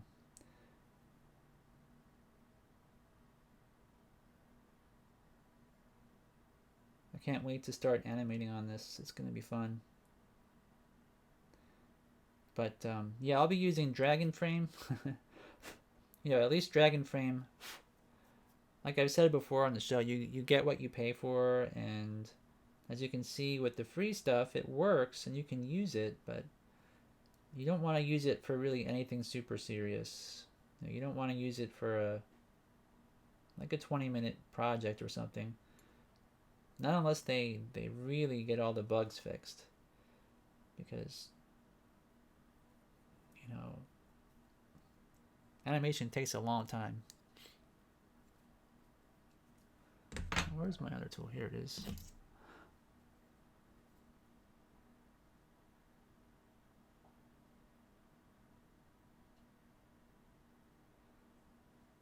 I'm just going to make these parts more crisp.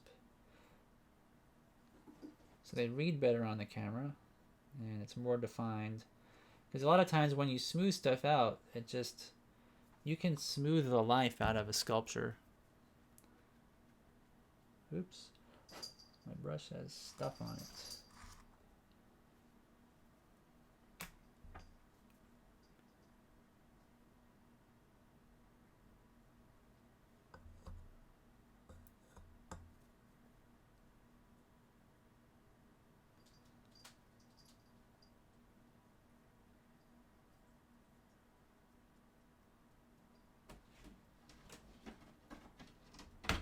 I'm gonna let my cat out here.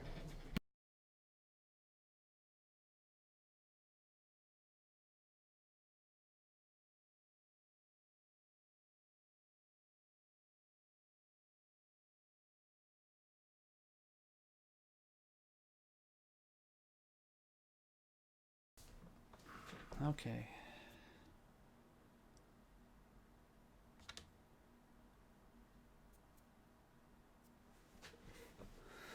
So let's see.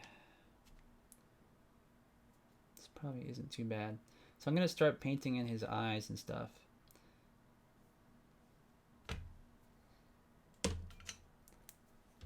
Now my paint's probably getting kind of dry. I'm just gonna take a tool, and with acrylic paints like this, what you can do is just like poke the outer edge, and it will reveal the nice moist paint underneath here. So you can see if you take your brush, you can poke it in there and it's pretty good still.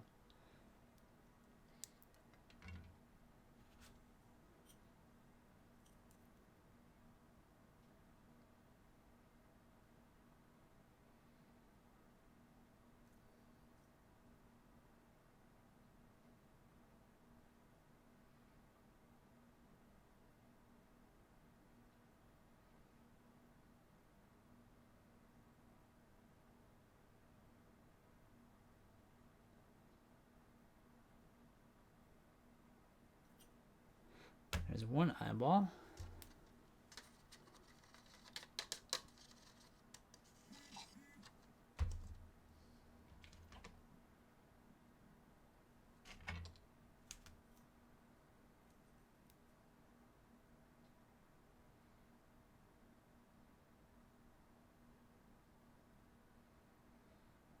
Okay, so this won't be too hard, but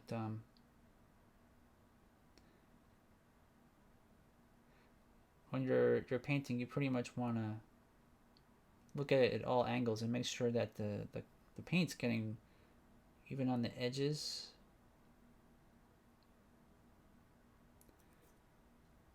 So if you have a hole, you want to make sure that you turn it and everything, because sometimes what will happen is you'll paint stuff. If you look at it from one direction, sometimes when you animate, you make your character's head turn or put it at a different angle like this, and the camera might see in a different way, and you'll see all the parts that you missed. And you'll be animating, and you gotta like step away from your animation table and get some paint and lose your concentration. So always try to think ahead.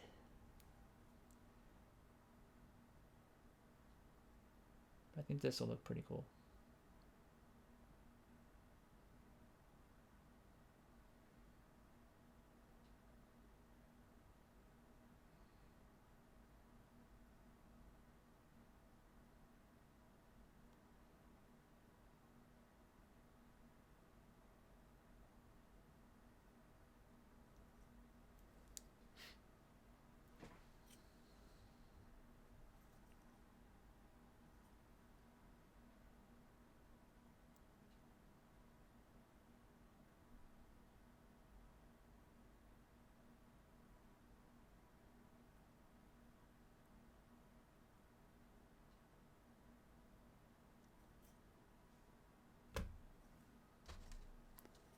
All right, so I'm gonna probably just have to clean that up a little bit because I got some paint on his upper lip. But that should be pretty good. Doesn't have to be too perfect.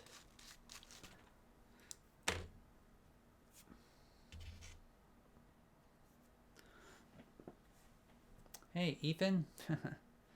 Yep, that's Ethan.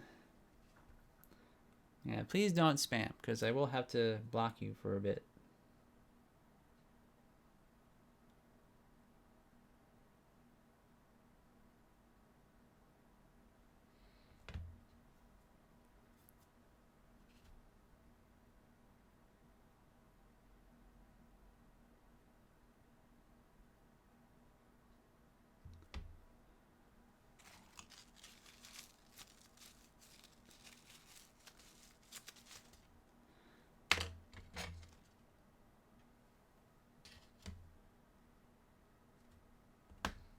Alright, so now for some teeth. Where did I put my clay? Here it is. So we got our semi-gray teeth color. And where's my tool? There it is. So I'll try to make sure that the width of the teeth is roughly the same as the neutral position. So somewhere around here and here.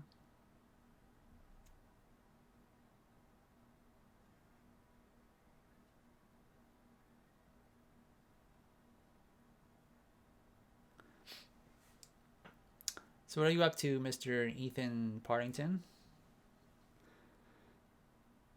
I think, Ethan, aren't you in the UK? I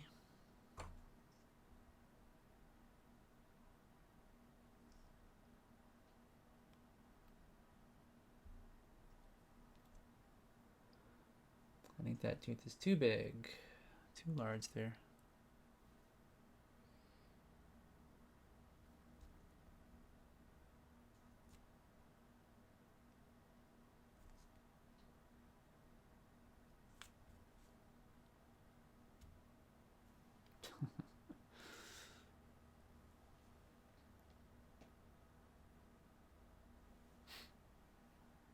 Yeah, thanks, Don. Yeah, you know, it's if I were to use clay, it would take a little bit longer to do that, and sometimes the thickness of the clay can be a problem, so I just paint it in.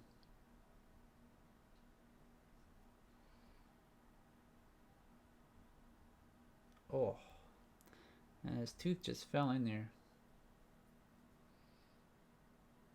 There's wet black paint in there, so I think that's ruined.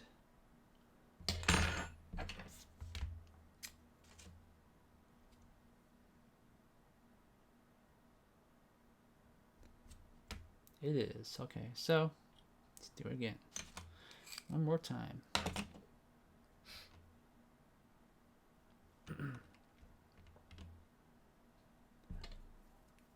And we'll test it, and I'm pretty sure it's going to look pretty good.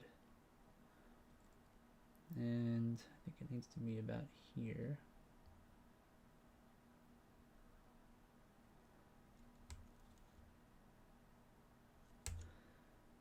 Yeah, I'm going to take some mineral oil and I'm going to put it on the tooth. This is the trick I did the last time where I'm just going to kind of rub it on some mineral oil. And that will chemically fuse the clay and it will stick better. Alright, so let's see how this looks. Let's delete this frame. Frame deleted. Frame deleted. Frame deleted. Alright, I'm going to make it so that we're starting with frame 1 because I'm pretty sure the numbering of the frames is the problem here. So let's go with neutral. Where's my neutral face? Which one is this one?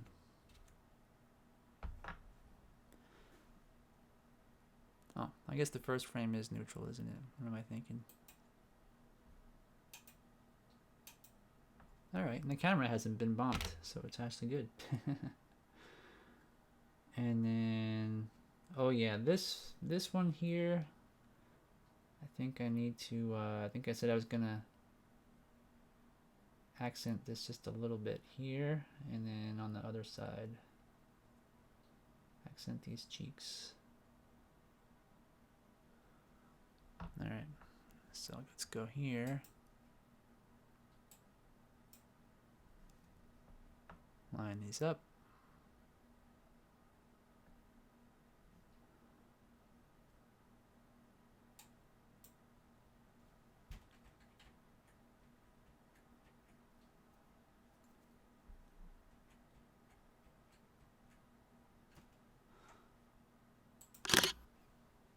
And the next one is the stretch.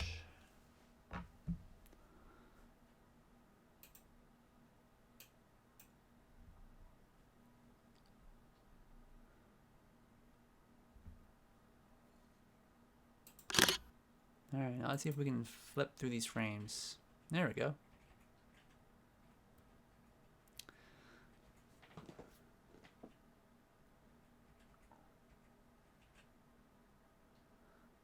And so I'm actually I'm gonna put the neutral position face in here as well.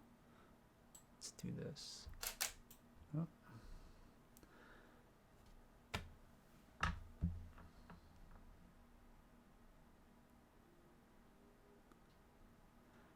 And if I play this back at 12 frames per second, it will give a good... Let's see what this looks like. All right. So, yeah. Now, what I would normally do, actually, let's go with 6 frames. Or 8 frames? See what that looks like.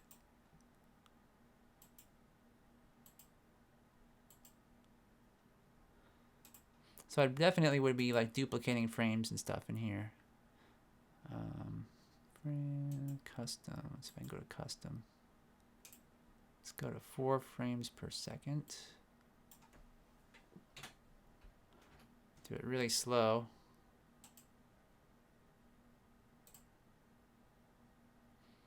That would be too slow. Let's go with 6.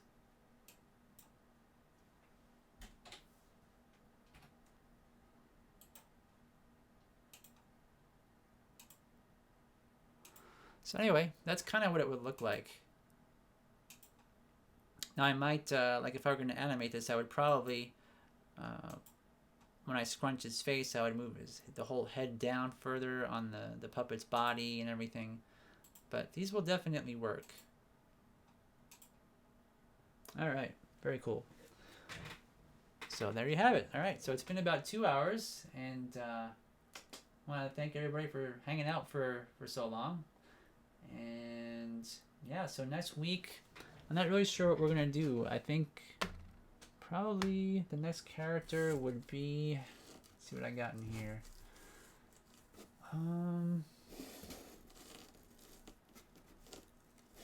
You know, I think what I want to do is I might use Krita next week and show you guys how you can animate in that program, and you can do your two-dimensional animation in there and pre-animate everything. And so that's probably what I want to do, is because I want to animate our baby characters. They have really small bodies, but I want them to sort of jump around and stuff like little slugs because they don't have any feet. So it should be kind of interesting to try out. But anyways, thanks again for stopping by, and see you guys all next time.